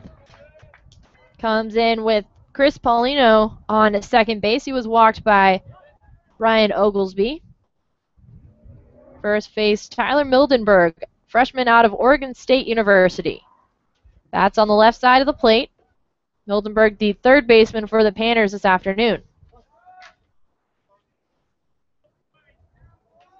Mildenberg waves the bat over the plate. Arrobio sets. Quick glance at second. And the first pitch. Fastball over the outside part of the plate. It's called strike 1. Arrobio's fastball has reached 97 miles an hour. Very, very quick. Has a sign for Meyer. Keeps an eye on Paulino. And his 0-1 pitch is fouled back by Mildenberg. Quickly 0-2. Arrobio is 2-1 with a 2.73 ERA. And last pitched on the 27th against the Bucks. That was the win-win. An inning, gave up a hit. No runs, no walks, 1 strikeout. Got the save. He has 7 saves during the regular season. 0-2 pitch. Blown away, but called. Nope. That is a ball. Mildenberg started walking away as if it was a strike, but it's actually a 1-2 count. Paulino with a lead off a second. Arobio takes a deep breath and delivers the 1-2. Fastball fouled back into the parking lot. I don't think it hit a car. Arobio pitched on the 17th. That was game 2 of that 2-game series up in Fairbanks. Got the loss, went an inning and a third, gave up 2 hits, 3 runs. They were all earned. Walked 3, didn't strike anybody out. Faced a season-high 9 batters. 1-2 pitch, fastball. Got him swinging, and that's the first strikeout for Vince Arobio. And the second out in the top of the 9th. That brings us back to the top of the order with Brandon Caruso, the left fielder. Caruso 3 for 4. He's had an outstanding afternoon. Had a double, an RBI double in the 5th, and scored a run, and then had a single in the 7th. Caruso steps into the right-handed batter's box. First pitch by Arobio, fastball outside, ball 1.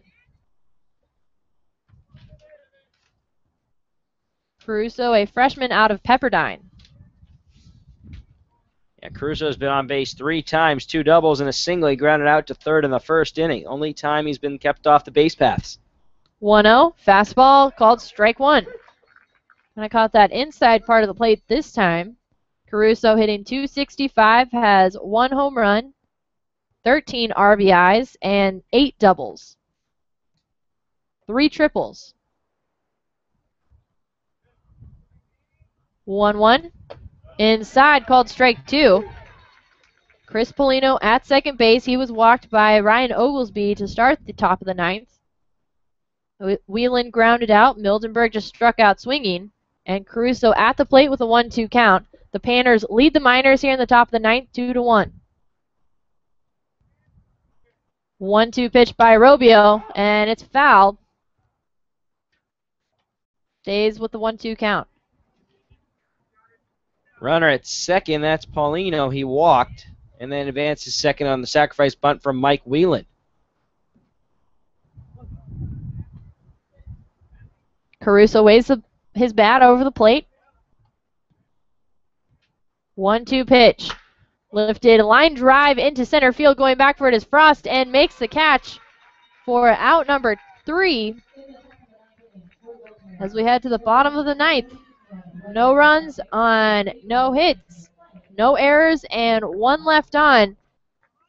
Time to rally from the valley for the Miners. They are down 2-1 against the Panners. Bottom of the 9th. Stay around, folks. We'll be right back after this.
Bottom of the 9th inning, and it is time for the Miners to rally. Miners trail the Panners 2-1. Cameron Frost at the plate, facing Andrew Bueller. First pitch, swing and a miss for strike 1. Big swing by Frost, swinging for the fences on that one. Now there's a big hole in left field as the left fielder Caruso is playing in left center, so a good opportunity for Frost to get extra bases. 0-1, changeup outside for ball 1. Frost is 2 for 2 with 2 singles. Has reached base 3 times. All 3 times he's been at the plate. 2 singles and a walk. 1-1 pitch by Bueller. is ground ball foul down the third base side, and Ben Taylor throws that out of play. May have given it to a fan. I think so. We know there's a baseball fan across the street with a lot of foul balls in the apartment complex across the street. 1-2, swing and a miss, and that is quickly one away. And the second strikeout for Andrew Bueller. And that brings up Matthew Decker. Matthew is 0 for 2, was walked in the second, but grounded out in the fourth and struck out swinging in the sixth. First pitch by Bueller called strike 1. Decker takes his usual deep breath before entering the batter's box. Bueller sets, and the 0-1. Inside part of the plate, 0-2. Decker with 2 home runs, 18 RBIs, and 6 doubles. Steps out, takes a few practice swings. Bueller with the sign from Wheeland, and the 0-2. Inside, ball 1. 1 out. Panners lead the Miners 2-1 in the bottom of the ninth. Decker at the plate with the 1-2 count and 1 out. Pitch. Little low or inside for ball 2. 2 balls, 2 strikes. Another deep breath by Decker. Waves the bat over the plate. Pulls it back. 2-2. Swung on and ground ball foul down the third base side. Stays alive with the 2-2 count. Decker struck out in the sixth, grounded out to short in the fourth, and walked in the second. A lot of talent and a big body, so, he's played a lot of first base. 2-2, ground ball to the shortstop. Nolf picks it up on the run, throws to first in time for out number 2. 2 away for Mitchell now, the designated hitter. Now is 0 for 3 with 3 groundouts, 2 of which were double plays, 6-4-3 double plays. Mitchell, a catcher and designated hitter from Texas A&M. First pitch, a little inside for called strike, and Mitchell does not like the call. 0-1 count now for the Aggie. Waves the bat. Bueller with the sign from Wheeland.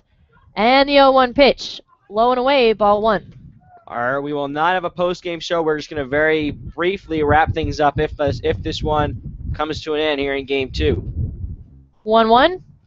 Low, ball 2. Mitchell has 4 home runs, 12 RBIs, and 1 double. Hitting .230. 2-1 inside, ball 3 by Bueller.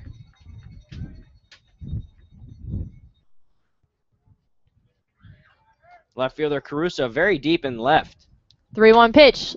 Lifted into foul territory down the first base side. The right fielder Hayes gives chase, and it's out of play with the 3-2 count now for the designated hitter.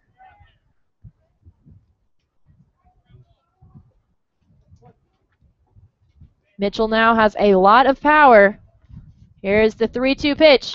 Swung on and foul down the third base side, and the Panners just 1 strike away from winning the ABL World Series and heading to Wichita. 3-2 pitch by Bueller. Swing and a miss, strike 3, and the Alaska Goldpanners of Fairbanks are the ABL champions, and they win the Top of the World Series here in Anchorage and head to Wichita for the NBC tournament. ABL champions, and what a game and what a team. These Panners, very, very strong team, very talented with the bats, very talented on the mound, very well deserving, and the Miners put up a great battle here in Game 2. But the Panners defeat the Miners 2-1 here in Game 2 and beat them in Game 1 14-0. Yeah, it was just a great season for both these teams. Panners come out on top, but the Miners, this is nothing. They should still be very proud of themselves. They played an excellent, excellent summer. They represented not only their teammates themselves, their schools, but they represented the Valley in really the best way they possibly could. Just a bunch of class acts for these guys. Yeah, and the Miners, they really turned things around after Game 1 yesterday. had a rough outing, 14-0. You shut out in game 1 of the top of the World Series, but really battled back, and it was a close game up until the end. All the runs were scored in the 5th inning, and both teams just outstanding work. Yeah, both teams very, very strong, and this is a summer collegiate league, and these guys, they learn things over the summer. That's one of the reasons why they come up here, to play and to get better. And with that, they're going to take all these new things that they learned, all these new things they learned this summer, and take them back to school, and hopefully, just become better ball players. No question about it. And of course, this is the end of our summer here in the Valley as well, and we want to thank all of our listeners for hanging in there with us during the summer, and we hope we gave you the best broadcast experience. And we thank you again for dealing with any of those technical difficulties that we had at home early on. The audio difficulties during the early part of the summer. We're glad we got those figured out early rather than later. So to all of our viewers, night in, night out, we know it's tough to stay up very late, but again, we thank you very much for hanging in there and listening to us. We do, and again, the final score from Anchorage, the Alaska Goldpanners of Fairbanks are Alaska Baseball League champions. For Austin Pollock, I'm Emma Tiedemann. So long, everybody.